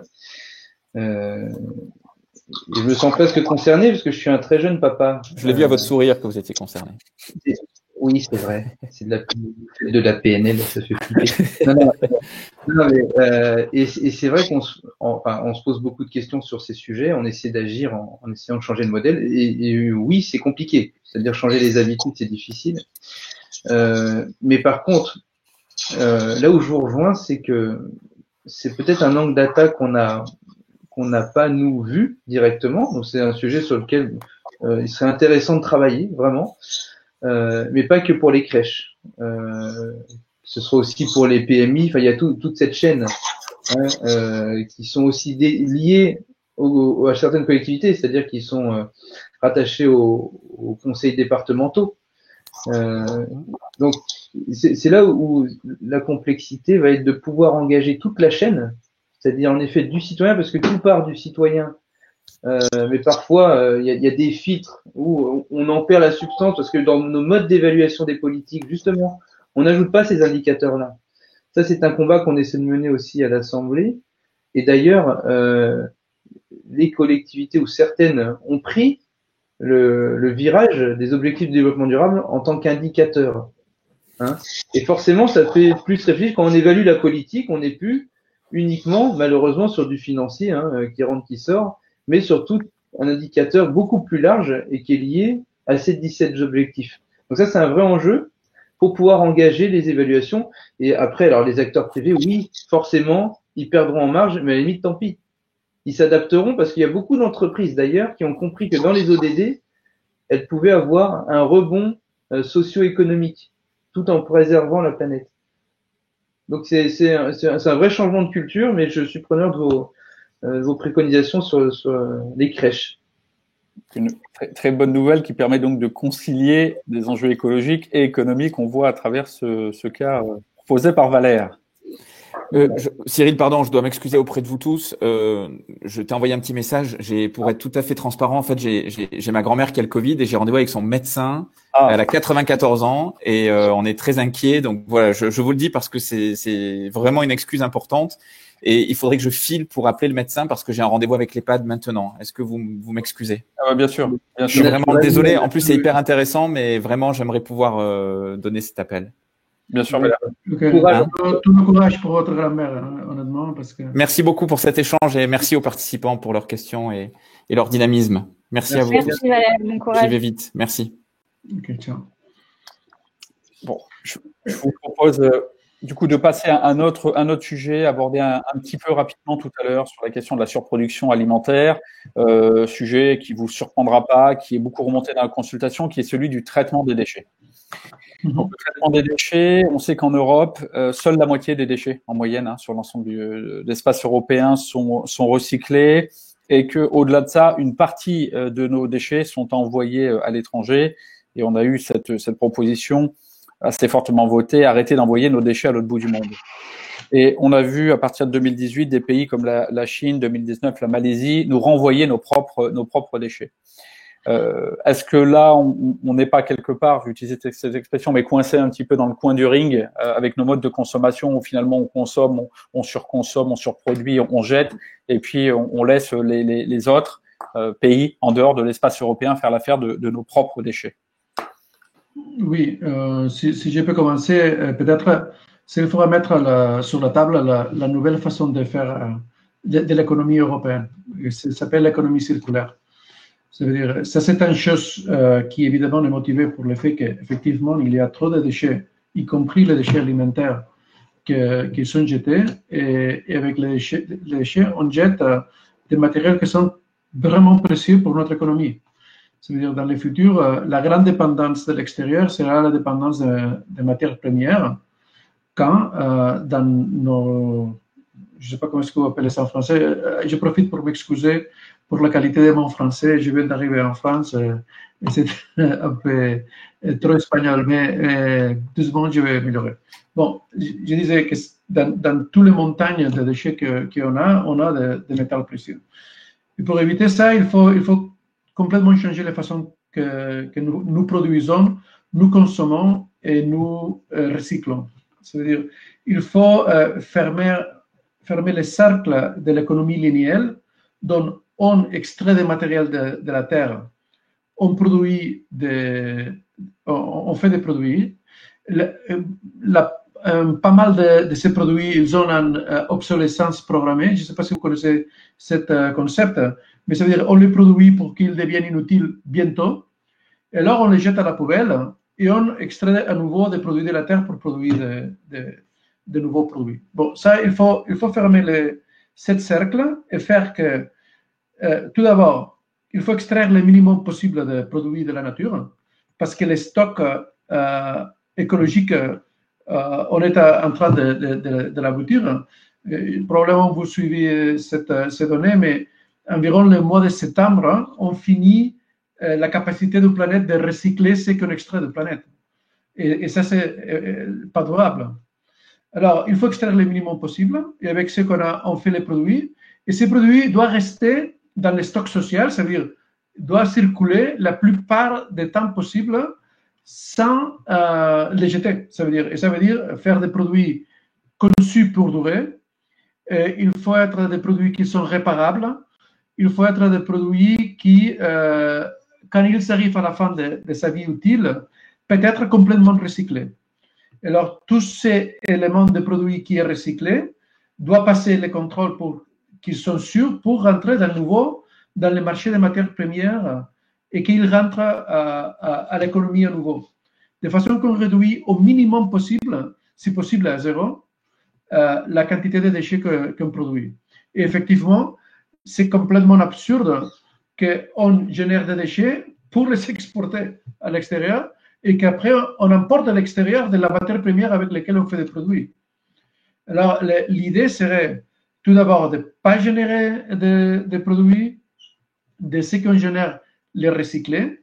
Les produits qu'on ne recycle pas, on les utilise par exemple comme combustible et on jette à la fin de son vie utile en quantité vraiment minuscule de déchets qui doit être bien traité en plus. Alors, ça c'est un peu un des objectifs principaux de Green Deal. Ça veut dire c'est complètement transformer notre économie. Et ça veut dire que les sociétés qui font des voitures, par exemple, ils ne doivent plus faire des voitures, ils doivent faire des services de mobilité. C'est-à-dire qu'ils doivent être responsables de les matières premières qu'ils mettent en circulation et les récupérer eux-mêmes. C'est ça qu'on appelle la responsabilité sociale augmentée. D'accord? Parce qu'on voit la sensation, par exemple, un producteur de boissons, ils produisent ou achètent des bouteilles en plastique, ils vendent la boisson et ils s'oublient des bouteilles en plastique qu'ils ont mis en circulation. Ça, c'est pas possible. Il doit avoir une certaine responsabilité avec ce qu'on met sur le marché pour être responsable de le récupérer. Et cette stratégie d'économie circulaire, il y a un aspect très important que peut-être on pourra en parler avec votre public, c'est la question de plastique. On voit la quantité de plastique qui arrive à nos mers et les effets terribles qu'ils font. Par contre, 95% des déchets qui finissent à la mer sont 10 produits. 10. Et si on fait des limites à ces 10 produits, qui sont les couverts en plastique, les plates en plastique, les bouteilles en plastique de boissons, les petits bâtons pour nettoyer les oreilles. Ces 10 produits, il faut trouver les façons qu'ils sont plus à l'économie, surtout quand on sait qu'il y a des alternatives à ces produits. Moi, je crois qu'il y a un grand changement dans la mentalité des gens que de moins en moins utilisent ces produits et qu'ils passent à produits alternatifs biologiques et plus durables. Oui, effectivement, ça résonne bien sur le forum sur la question du plastique et aussi sur l'économie circulaire. mais dont certains disent que la mise en application est complexe. Monsieur Raffan, vous partagez l'idée que c'est une bonne piste? Vous en avez d'autres à proposer? Là où je rejoins Monsieur Terradellas et j'ai eu quelques commentaires passer parce que des fois ça va vite, mais il y a une belle énergie, donc encore merci pour l'échange. En effet, la difficulté va être de repenser toute la chaîne. S'il y a des déchets, c'est que d'un côté, en amont, on en produit et parfois on sait même plus pourquoi. Et c'est vrai qu'il y a des avancées au niveau législatif. On sait toujours que ça va pas assez vite. Il y a eu des objectifs à 2040 d'interdiction d'usage des plastiques à usage unique, mais qui va se faire en plusieurs étapes. Hein. On a déjà vu d'ailleurs dans les restaurants, on voit de moins en moins de pailles où elles sont remplacées par peut-être des pailles en bambou ou des pailles en pâte. J'ai vu même. On voit, il y a des innovations sur le sujet. En 2021, on va commencer à interdire tout ce qui est touillé de gobelets, les assiettes en plastique dans la restauration, fast-food et compagnie. Donc, et jusqu'à 2040, en tout cas, il y aura un plan et chaque année, on va demander qu'il y ait de moins en moins de production d'emballages inutiles. Donc, il faut repenser déjà la production. Et ça, il y a des transformations de filières qui sont aussi basées sur la recherche. Encore une fois, la recherche, c'est vraiment le cœur du sujet. Et il y a des exigences qui seront dans chaque filière de réduire, en tout cas, ces déchets en amont. Après, il y a nos achats. Et dans nos achats, il faut qu'on arrive aussi à changer parfois nos habitudes. Vous parliez tout à l'heure du gaspillage aussi alimentaire. Il va y avoir aussi des sanctions assez dures là-dessus, sur le gaspillage alimentaire. Et ça peut se faire en fait en deux temps. Il y a des sanctions pour ceux qui ne jouent pas le jeu, mais il y a aussi beaucoup de prévention. J'ai aussi vu dans des écoles, et ce qui était très intéressant, on revient au sujet de l'éducation, qu'à chaque fin de repas, tous les déchets sont pesés. Hein, ce qui n'a pas été mangé est pesé. Et donc, ils affichent le total des kilos en cumulé de l'alimentation qu'on va devoir jeter. Et l'objectif des enfants, c'est de réduire ce nombre de kilos chaque jour. Donc, en fait, par la pédagogie, par l'affichage de cet indicateur, chaque jour, il y a une espèce de sobriété qui s'installe en disant, je vais peut-être moins en prendre, quitte à me resservir, mais l'idée, c'est de rabaisser l'indicateur.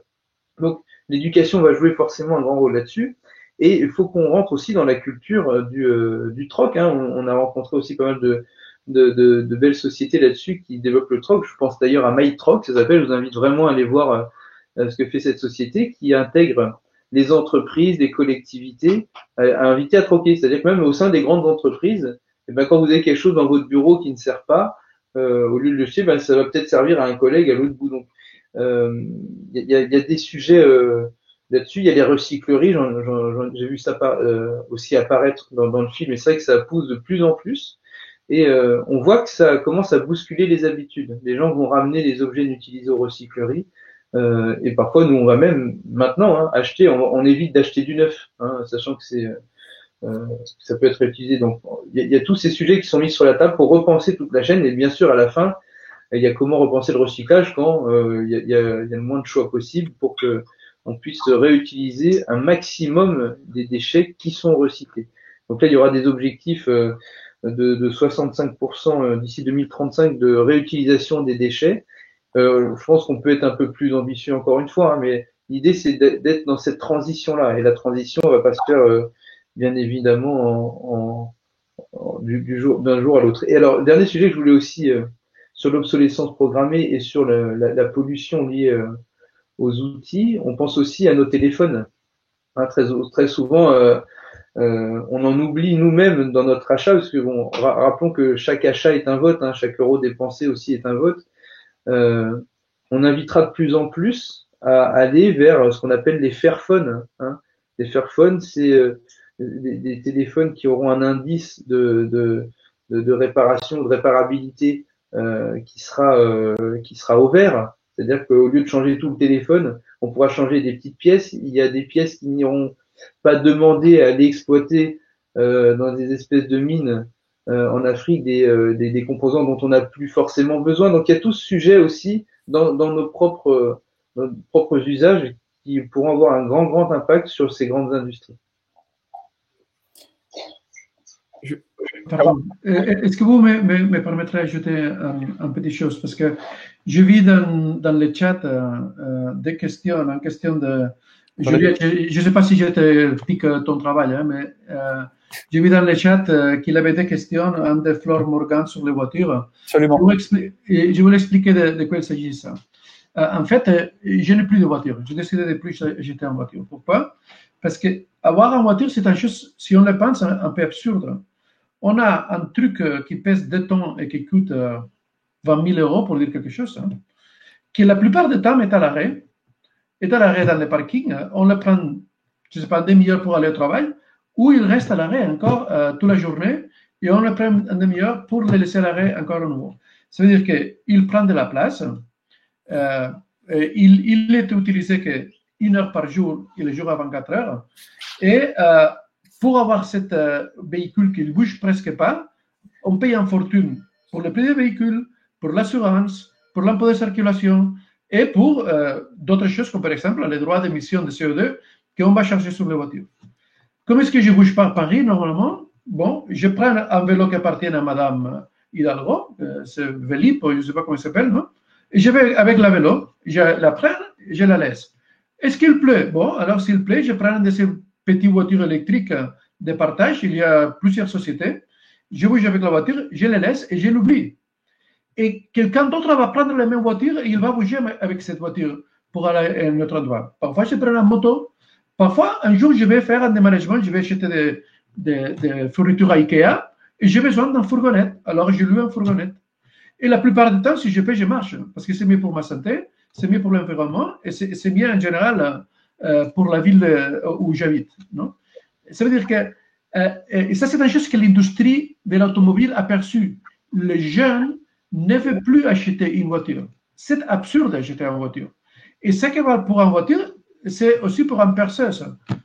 Vous achetez un appareil pour faire un trou dans le mur, vous faites 10 trous dans le mur et vous avez l'appareil à vie. C'est absurde. Vous avez un mauvais appareil qui est cher et qu'on ne l'utilise pas, quand vous pouvez prendre l'appareil en de qualité, en de professionnel, faire le truc que vous avez besoin et le rendre à quelqu'un d'autre qui l'utilise. C'est ça l'économie circulaire. Ça veut dire les stocks sociaux qu'on a, voitures, perceuses, motos, vélos, habitage, tout ce que vous avez, ça devrait être en utilisation la plupart du temps possible. Parce que comme ça, il faudra produire beaucoup moins de voitures, mais de voitures qui roulent tout le temps. Et comme ce n'est pas ton voiture, les producteurs de voitures, ils auront tout l'intérêt que cette voiture est bien entretenue, qui est réparée et qui reste dans les marchés la plupart du temps possible. Je ne sais pas si vous comprenez ce que je veux dire, Flore, avec cette stratégie de voiture. Oui. Comme le disait M. Raphaël, c'est l'idée de consommer autrement. C'est le troc, c'est l'entretien, c'est la réparation, c'est la location, donc d'ouvrir à de nouveaux modes de consommation. C'est pour aller dans le sens de M. Peradella, c'est que, en effet, il y a une culture de la propriété qui est vraiment intégrée dans notre ADN, qui est peut-être à re-questionner ou à revoir, parce qu'on veut être propriétaire, et le cas de la perceuse ou la voiture est un exemple. Alors, il faut quand même toutefois faire attention à la réalité de chaque territoire.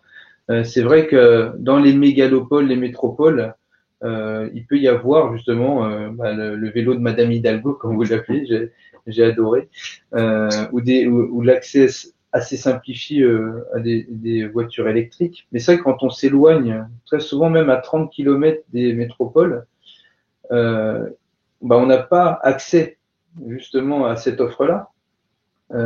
Et que même quand vous avez la volonté d'avoir une voiture électrique, vous n'avez pas le réseau électrique pour la recharger. Donc, ce qui amène une autre forme d'anxiété. Donc, l'idée, c'est de pouvoir repenser les mobilités. Ça, c'est un sujet, hein, mais tout en repensant le fait de questionner l'utilité du déplacement. On l'a très bien vu dans la période du confinement. Beaucoup d'entreprises sont passées au télétravail quand elles le pouvaient, parce que tous les métiers ne peuvent pas passer au télétravail. Hein. Faut pas être naïf là-dessus, mais on a bien vu que il y avait plus de déplacements entre guillemets inutiles parfois, Et qu'est-ce qu'on a vu? On a vu des oiseaux revenir, on a vu la pollution qui s'est, il y a beaucoup moins de pollution d'ailleurs qui s'est baissé dans ces grandes villes-là. Donc peut-être aussi repenser notre rapport au travail. Hein. Si vous pensez le rapport au travail, il y a moins de déplacements, vous polluez moins, dans un sens. Hein. Donc ça fait partie des grandes transitions à mener de concert avec toutes les autres. Hein. Donc il y a des réflexions là-dessus. Après, il faut que tout le monde joue le jeu aussi autour de la table, de dire quand on peut faire cet effort-là, faisons-le. Mais ça va être compliqué. Hein. On a des habitudes depuis des années. Heureusement que les prochaines générations pourront nous aider. Elles sont plus souples intellectuellement pour pouvoir changer. Alors, je vous propose d'entamer la dernière séquence qui va faire un peu lien avec tout ce qu'on s'est dit là. Je crois que globalement, à part sur les néonicotinoïdes, on a vu que globalement, la question de savoir s'il fallait interdire directement, donner une transition, etc., ou globalement, c'est le point d'achoppement. Moi, ce que j'ai entendu de tous les échanges, c'est globalement un accord, ce qui ne me surprend pas non plus, entre les différents intervenants sur la nécessité de mener cette transition, d'être ambitieux et peut-être même plus ambitieux. Vous le rappeliez tout à l'heure, M. Raffan, sur les objectifs de recyclage à 2035, 65%, pourquoi pas aller au-delà. Mais concrètement, on en revient toujours à la même question, on est tous d'accord, mais pourquoi finalement on ne le fait pas ou on va pas plus vite? Alors, j'aimerais juste vous poser la question entre différentes options. Je l'ai dit, les gens ont proposé des solutions qui étaient taxer, interdire, etc. Globalement, on pourrait se dire qu'on a pour chaque solution 4 options. On peut reprendre le cas de la voiture ou téléphone. La première, c'est interdire. Donc, interdire en tout ou partie, donner des interdictions. La deuxième, taxer. C'est aussi une piste. On le voit sur les véhicules aujourd'hui. Il y a eu des taxes sur l'émission de CO2. Il est question aujourd'hui d'une taxe sur le poids des véhicules.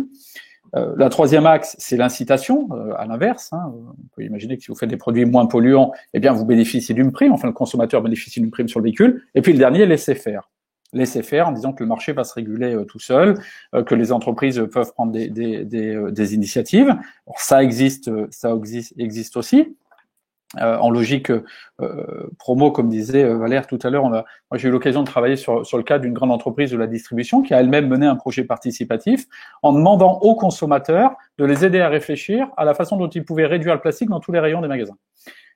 Et certaines des idées ont été mises en application et conduisent par exemple à supprimer les suremballages ou les emballages plastiques dans les jouets, vous savez, les espèces de vitrines.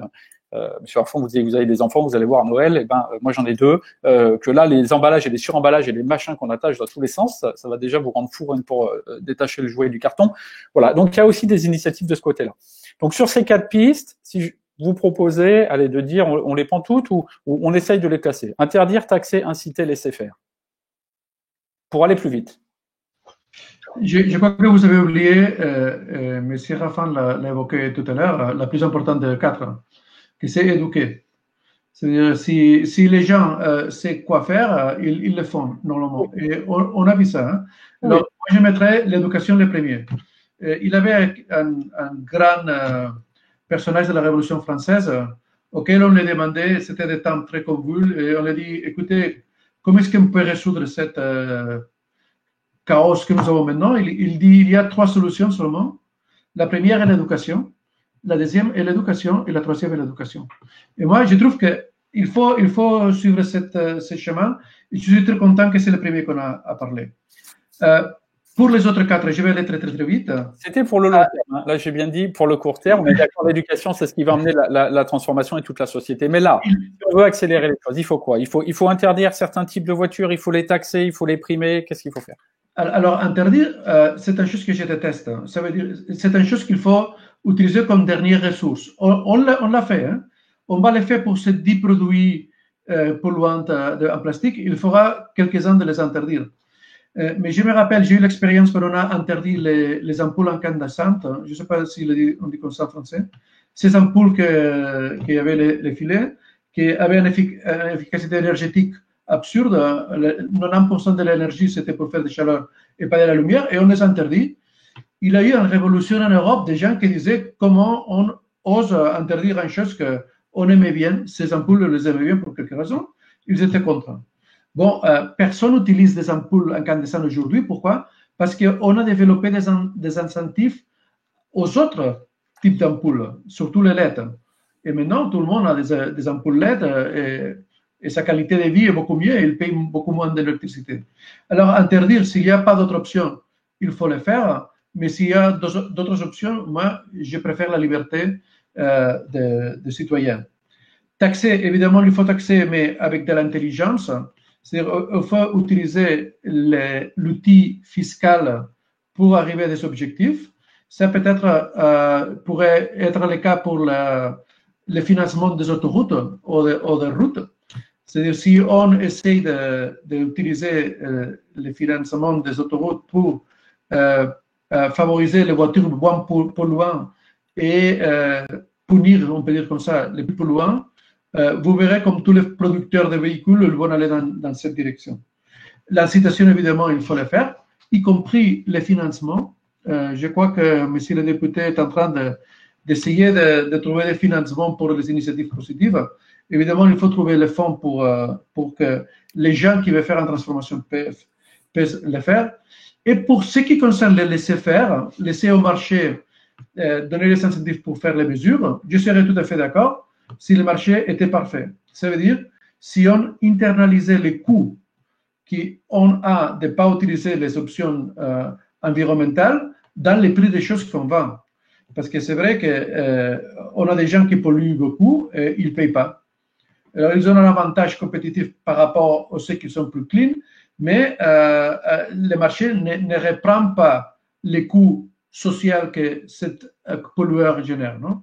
Alors, comme le marché n'est pas parfait, il doit être un marché régulé, que comme vous disiez, il donne les incentives corrects avec les taxes correctes et les désincentives corrects, y compris la prohibition, pour faire qu'on va dans la direction que les citoyens, eux-mêmes veulent. Très bien, merci, M. Parfan. Oui, mais pour aller dans le même sens, alors forcément l'éducation est la base, on ne répétera jamais assez, mais il peut y avoir donc les deux types d'éducation, ce qu'on disait, il y a les prochaines générations, donc ça passe forcément par le flux de l'éducation nationale, par les parents bien évidemment, et après il y a l'éducation populaire. C'est-à-dire que parfois, quand on a acquis un certain nombre d'habitudes, forcément, on a du mal à revenir en arrière. Sur ces sujets, il y a une prise de conscience qui peut passer aussi par du ludique. Je sais que vous en parliez tout à l'heure. Il y a maintenant, je crois que c'est aux alentours du mois d'août, on a consommé l'équivalent d'un an des ressources disponibles sur la planète. Et je sais que on m'avait envoyé un site où, en répondant, je crois que c'était une trentaine de questions sur mes habitudes, à la fin, le site me dit, si tout le monde consommait comme toi, Pierre-Alain, il faudrait 2 planètes et demie. Là, ça interroge, parce que ça veut dire, dans le quotidien, on n'a pas l'impression d'être un gros pollueur. On n'a pas forcément l'impression d'avoir cet impact ultra négatif sur la planète, et pourtant, et à la fin, forcément, il y a des préconisations sur la consommation, sur les achats, sur tous ces sujets. Donc, je pense qu'il serait pas inintéressant que chacun puisse faire cet exercice, peut-être une fois dans l'année, parce que ça fait une piqûre de rappel, et à partir de là, on essaie d'engager des micro-changements dans son quotidien. Et c'est pas simple puisqu'on est bourré d'habitudes et d'arriver petit à petit à, on va dire, s'améliorer pour préserver cette planète. J'espère qu'au mois d'août prochain, quand je referai le même exercice, je serai plus à 2 planètes et demie, que ça va réduire. Donc, et ça, c'est le premier sujet de l'éducation. Et parce que ce qui est aussi le plus dur dans la responsabilisation, la responsabilité que chacun a dans ce combat-là, c'est que très souvent on a des paradoxes. On parle des autres et on fait notre examen de conscience parfois en dernier. Donc on a des discours qui relèvent pas forcément des actes. C'est pareil, on parle beaucoup de choses. Je vous ai parlé du Fairphone, j'ai pas de Fairphone. Donc ça, il faut que dans le prochain renouvellement de mon téléphone qui aura une obsolescence programmée, j'ai un Fairphone aussi. Il faudra que j'y pense sur ces sujets. Donc comment chacun peut, à son niveau, en tout cas, essayer d'agir sur ce sujet. Après, il y a l'incitation Sur ce point, j'aimerais intervenir parce que je vois que ça rebondit pas mal dans le chat sur la question effectivement de l'information sur les produits. Et certains, j'ai vu passer l'idée d'un QR code. Vous savez, comme il existe aujourd'hui des applications qui permettent de scanner un produit pour savoir sa qualité alimentaire. Oui. Parce que ça l'impact. Enfin, faut aussi que le consommateur ait cette information. C'est bien indiqué ici. On ne le sait pas en fait forcément. Là, on est peut-être entre gens qui connaissent les sujets, mais est-ce qu'on connaît? Il y en a un qui le dit, l'empreinte carbone de son pot de yaourt. Alors, je ne sais pas s'il y a des applications qui font ça, mais je sais que par exemple sur l'obsolescence programmée, on a voté le fait d'obliger de mettre un indice de réparabilité, par exemple. Donc ça, il peut y avoir, je pense, le même sujet sur l'impact CO2 d'un produit. Je pense pas que ce soit impossible de le faire, mais oui, parce que ça participera à une meilleure information justement de chaque consommateur. Et ça influe sur les industriels eux-mêmes qui, à partir du moment où la qualité alors nutritive ou environnementale d'un produit est affichée, changent leur comportement. Mais ce qui a été le cas pour le Nutri-Score, mais quand vous voyez, le Nutri-Score n'était malheureusement pas obligatoire. Si je peux rentrer là-dedans, parce que on a une expérience avec les éco-étiquettes européennes qui fonctionnent depuis très longtemps.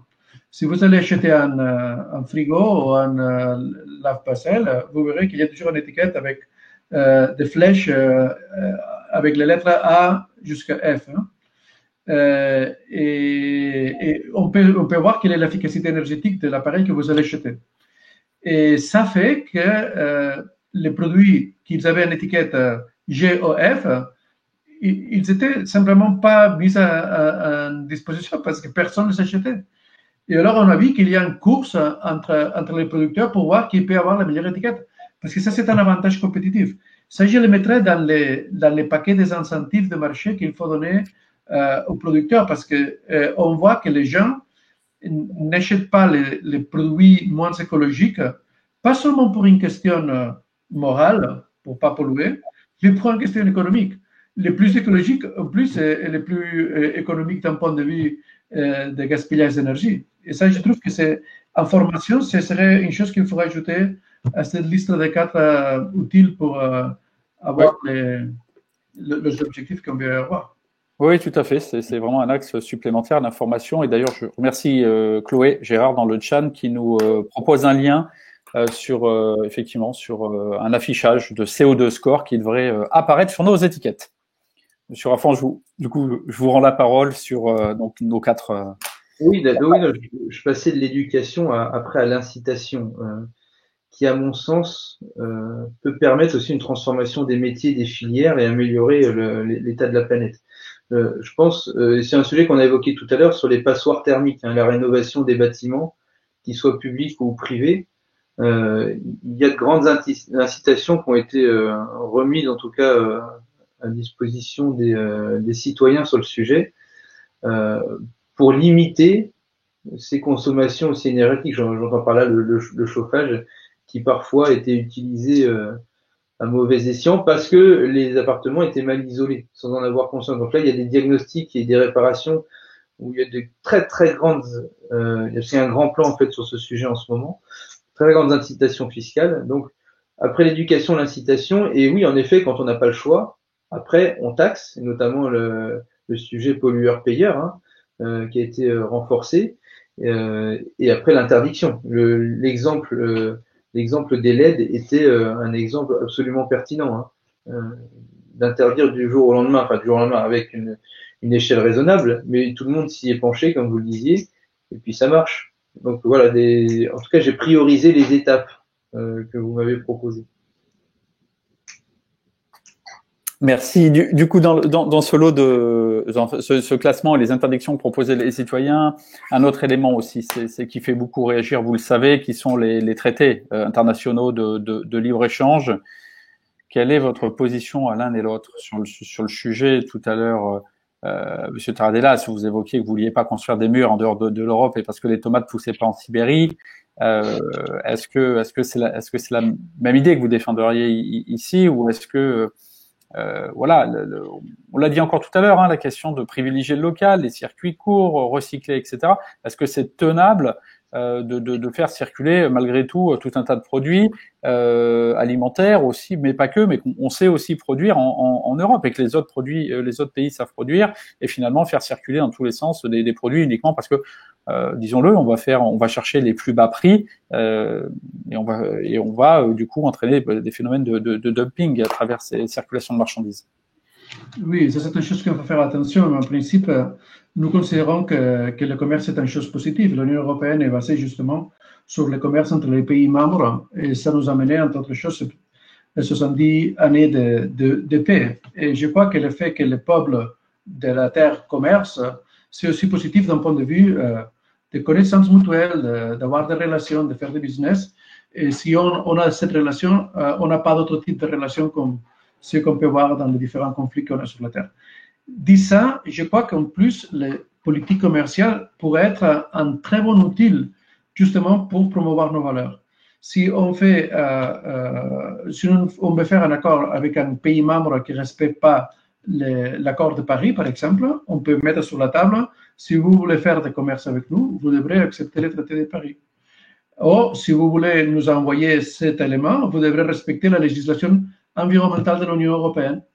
Et le fait qu'il y ait une législation environnementale à l'Union européenne et que l'Union européenne est un marché tellement attractif pour beaucoup de monde, ça, en fait, a un valeur régulateur qui transforme la façon de produire et de faire des choses à niveau global, parce qu'ils veulent accéder à notre marché.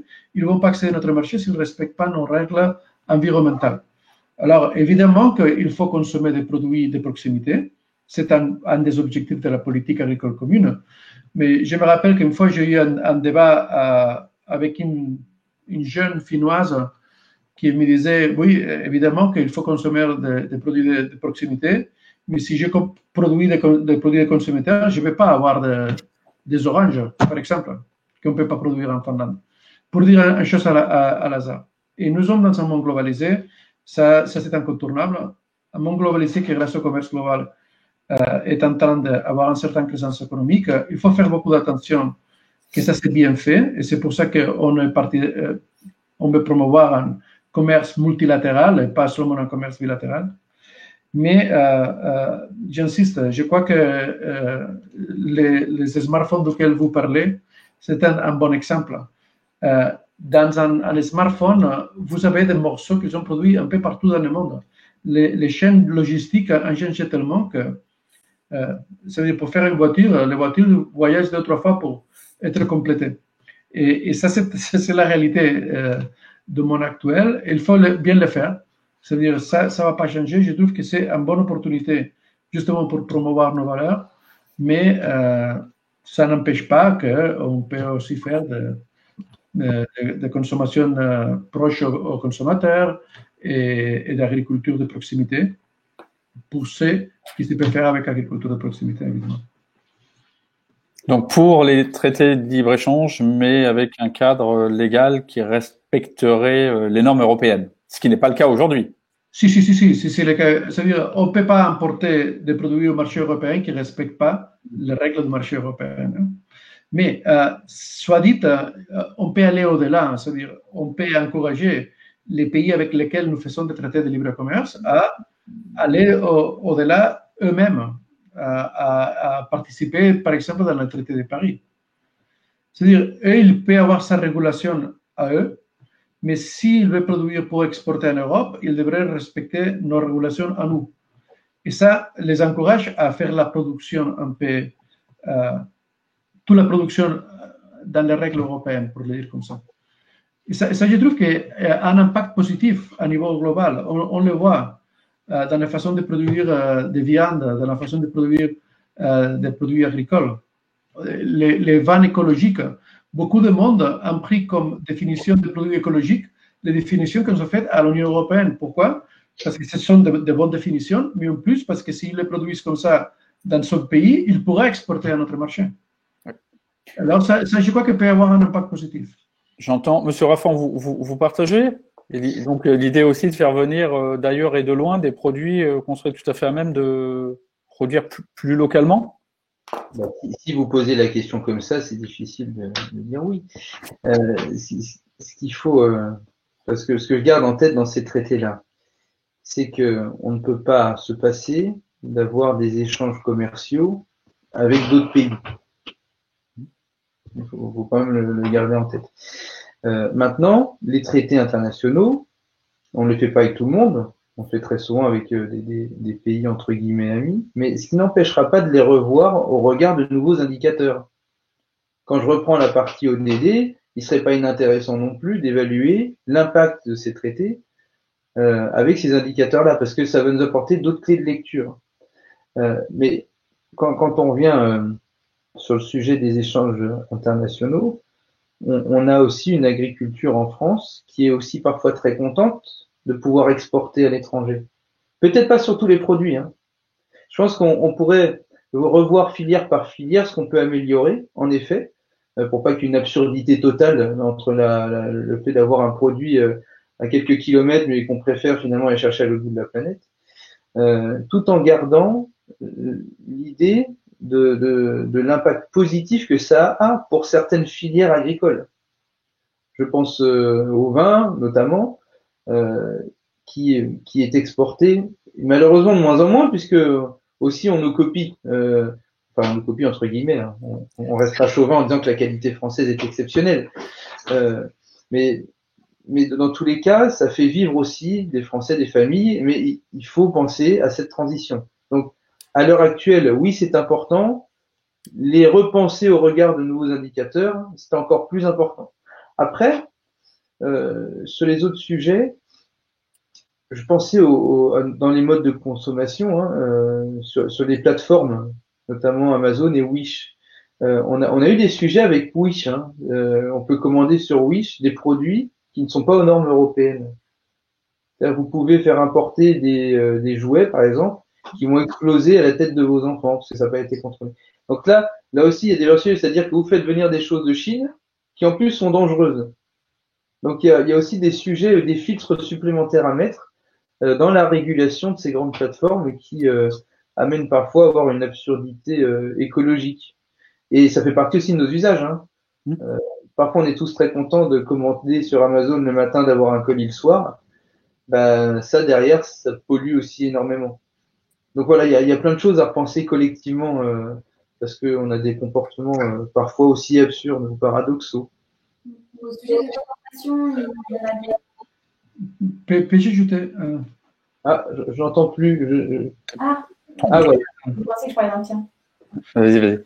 Il y a un élément que M. Raffan a soulevé, que je trouve que c'est très intéressant, c'est sur la qualité des produits français. Je dois dire qu'une des choses qui m'attirait plus de venir travailler en France, justement jouir des produits français, et que j'ai fait d'ailleurs.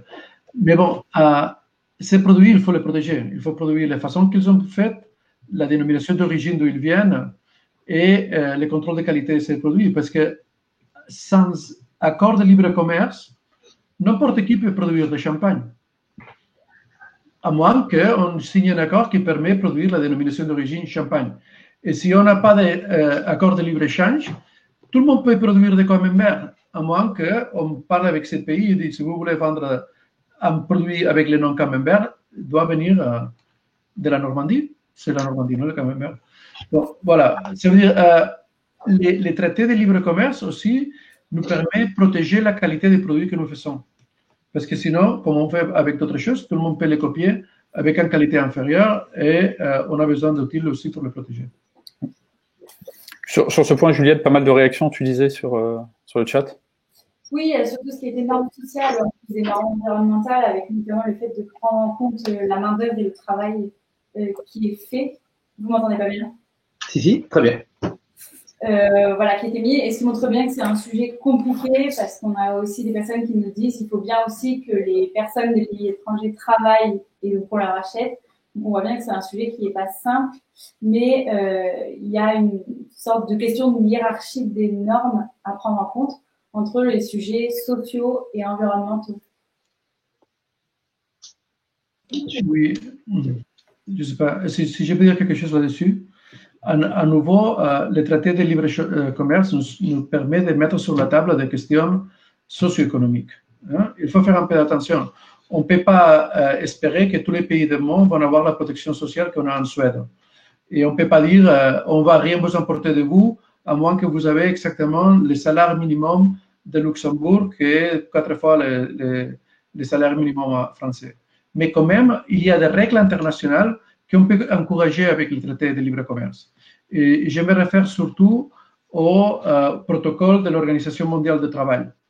Une des choses qu'on met toujours sur la table, c'est encourager aux pays avec lesquels on signe le traité de libre commerce qu'ils respectent tous les protocoles de l'Organisation mondiale du travail pour que le travail qu'ils font à ces pays soit digne. Et ça, c'est une chose que dans les traités de libre commerce de nouvelle génération, de libre-échange, on est toujours mis sur la table. Monsieur Raffan, je vois que vous êtes en accord avec ce qui vient d'être dit. Non, j'étais en accord et c'est vrai que je réfléchissais à la formulation de hiérarchie des normes. C'est vrai que dit comme ça, c'est presque dérangeant. L'idée d'essayer, en tout cas, de maintenir un équilibre entre le social, l'environnemental et l'économique. C'est d'une complexité toujours rare, hein, parce que ça fait partie du micro-arbitrage instantané. Ce qui est difficile, c'est de prendre ces décisions sur le court terme en ayant la stratégie de long terme, en intégrant des facteurs dont on n'aurait pas prévu l'arrivée, en tout cas au moment où on étudie la situation. Donc, on est toujours sur cette ligne de crête sur ces sujets, mais je pense que c'est rentré vraiment dans la tête de chacun maintenant. C'est vraiment, c'est quelque chose que j'ai même ressenti même plus puissamment depuis 3 ans. C'est pas lié à une majorité politique, hein. Je parle d'une prise de conscience citoyenne qui d'ailleurs fait bien de mettre la pression au système politique sur ces sujets. Puis-je ajouter une petite chose? Je vous en prie. Parce qu'il y a une dimension sociale sur la politique de commerce que je crois que c'est important de mettre sur la table. Une des choses qu'on fait dans la politique d'aide au développement est justement aider aux pays ACP à accéder à notre marché sans aucun type d'obstacle pour aider à son développement économique. Et ça, on a vu que peut-être peut marcher beaucoup mieux que donner de l'aide monétaire pour le développement de ces pays. Parce qu'il peut développer ses propres produits et les exporter à notre marché dans des situations beaucoup plus faciles. C'est-à-dire que c'est aussi la politique commerciale un outil pour la politique de développement. Je crois que c'est important de le mettre sur la table. Et pour aussi aller dans ce sujet, c'est important, mais je pense qu'on doit aussi apporter un autre regard sur l'évaluation des fonds des aides publiques au développement. Et on doit s'interroger sur 2 choses. Est-ce que les euros qui sont mis dans ces budgets-là servent réellement à l'objectif fixé lors de l'appel à projet? Donc ça, il y a un vrai sujet européen de l'évaluation là-dessus. Je pense qu'il faudrait peut-être accélérer. Il est peut-être sûrement en réflexion. J'ai pas suivi avec une grande précision ce sujet. Et de savoir aussi peut-être de conditionner ces aides aux ODD et au respect des droits de l'homme, à beaucoup de choses, hein. Donc il y a des vrais sujets, je pense, en réflexion sur le fait de re-questionner la manière dont on alloue les fonds et dont on évalue les actions sur ces sujets. Mais il faut vraiment le faire parce que l'Europe a les moyens aussi d'aider d'autres citoyens, ces citoyens du monde, et c'est pas parce qu'ils sont pas européens qu'on doit pas les aider. Oui, tout à fait. C'est aussi quelque chose qui a été remonté dans la consultation, hein, toujours en lien aussi avec le fait, on le retrouve toujours de la taxation du pollueur-payeur, mais d'avoir aussi cette question de l'attribution, dans la logique de l'incitation, comment l'incitation produit véritablement un effet, comment elle est mesurée. Et j'imagine qu'elle peut être la difficulté, on le sait, de l'évaluation. Hein. Vous parliez de l'Europe, même on sait au niveau français, la France n'est pas la plus en avance dans l'évaluation des politiques publiques, et ça me semblerait être effectivement un enjeu de futur important. On arrive quasi au terme de cet échange. J'aimerais tout simplement en conclusion vous inviter l'un et l'autre assez librement à prendre la parole sur un sujet qu'on n'aurait pas évoqué et qui vous semble, vous, d'importance. Déjà, moi, je vais commencer par vous remercier de cette invitation, de la qualité de l'échange et puis des réactions hein, qui nous permettent de ne pas nous égarer aussi dans certaines politiques. Et c'est là où on voit justement toute la valeur de cette relation entre le Parlement et les citoyens, hein, sans vouloir utiliser si vous me le permettez en tout cas. Mais voilà, ce type d'échange, déjà à titre personnel, m'apporte des idées, la manière dont on peut aborder les choses, peut-être de nouveaux projets à développer, sachant que tout ne se fera pas par la loi, bien évidemment, et qu'il faut absolument continuer à maintenir cette relation, parce qu'on a besoin aussi de ce regard, de ces alertes, de cette pression positive, parce que finalement l'objectif il n'est pas partisan, hein. Les enjeux ils sont beaucoup plus globaux, et là il en va dans chaque décision, qui sont parfois aussi discutables et j'en conviens, finalement d'une possibilité de la survie de l'espèce, hein. Il y a un penseur que j'aime beaucoup qui s'appelle Edgar Morin, qui parle d'anthropoéthique. C'est comment faire en sorte qu'à chaque instant, on priorise la planète et le vivant, puis la société, puis l'individu, et pas l'inverse. Pas d'abord penser à l'individu, à la société, et à la fin, c'est tellement lointain, ces histoires écologiques, qu'on les dépriorise à chaque fois. Donc encore une fois, merci. C'est une grande valeur, en tout cas, dans notre action, et puis très heureux de continuer à échanger avec vous. Donc, merci beaucoup. Merci à vous, Monsieur Taradella. Oui. Le mot de la fin. Oui, évidemment, je ne peux pas que souligner ce que Monsieur le député Rafan a dit. Je trouve que ces interventions sont super enrichissants. Mais Cyril, vous avez dit s'il y avait un sujet auquel on n'avait pas parlé, qu'on voulait qu'on en parle. Et moi, j'ai un sujet que je trouve que c'est important de soulever, que c'est les plans de relance européenne. Parce que je crois que cette crise économique et sanitaire qui est terrible, et maintenant qu'on a vu partir voir sa grand-mère, notre ami Valère, je crois qu'on voit que c'est terrible, mais en même temps, il a mis sur la table un outil, un instrument qui n'existait pas, qui n'existait jamais avant, et que c'est, de mon point de vue, une révolution, que c'est cet instrument que la présidente de la Commission appelait Next Generation EU, la prochaine génération de l'Union européenne, et pas par chance. Je trouve que le nom est bien trouvé parce qu'on a un outil maintenant pour faire une énorme transformation de notre monde, un outil d'investissement, un outil de 750 milliards d'euros qu'on va payer d'ici 30 ans. Ça veut dire que ça serait vraiment la Next Generation EU qui va payer cet argent qu'on emprunte maintenant, mais qui nous donne la possibilité de faire une vraie transformation à une échelle sans précédent. Et je voudrais encourager aux jeunes, mais je voudrais encourager aussi aux élus français, dont M. Rafan est le représentant maintenant, de profiter de cette opportunité. Parce que je trouve que si on n'a pas réussi à faire les grands changements qu'il faut faire maintenant, au moment que la fenêtre d'opportunité se ferme pour sauver la planète de la destruction absolue, la prochaine génération ne va pas nous pardonner. Et avec raison en plus. Mais en même temps, on a encore l'opportunité de le faire. Et on a un outil qu'avant on n'avait pas pour le réussir. Alors, j'encourage à toutes les autorités, aux citoyennes, aux jeunes surtout, qu'ils mettent la pression pour que cet instrument est bien utilisé et qu'on peut réussir à faire cette transformation écologique, digitale et sociale qu'on a besoin de faire dans les prochaines 3 années. Absolument, et merci pour cette note d'optimisme. Merci encore à tous les deux, puis aussi merci à tous ceux qui ont suivi ce live, un peu inédit pour nous. C'est un événement qu'on avait pensé faire en présentiel, comme on dit. On a souhaité le maintenir par le canal numérique. On espère avoir pu bien prendre en considération ce qui nous a été dit dans le chat.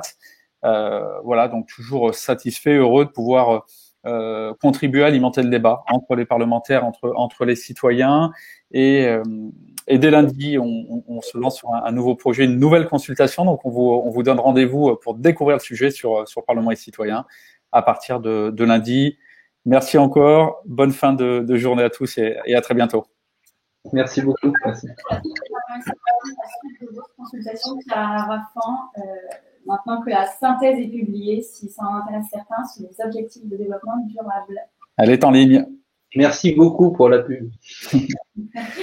À très bientôt. À bientôt. Merci. Bonne journée, merci. Au revoir, bonne soirée.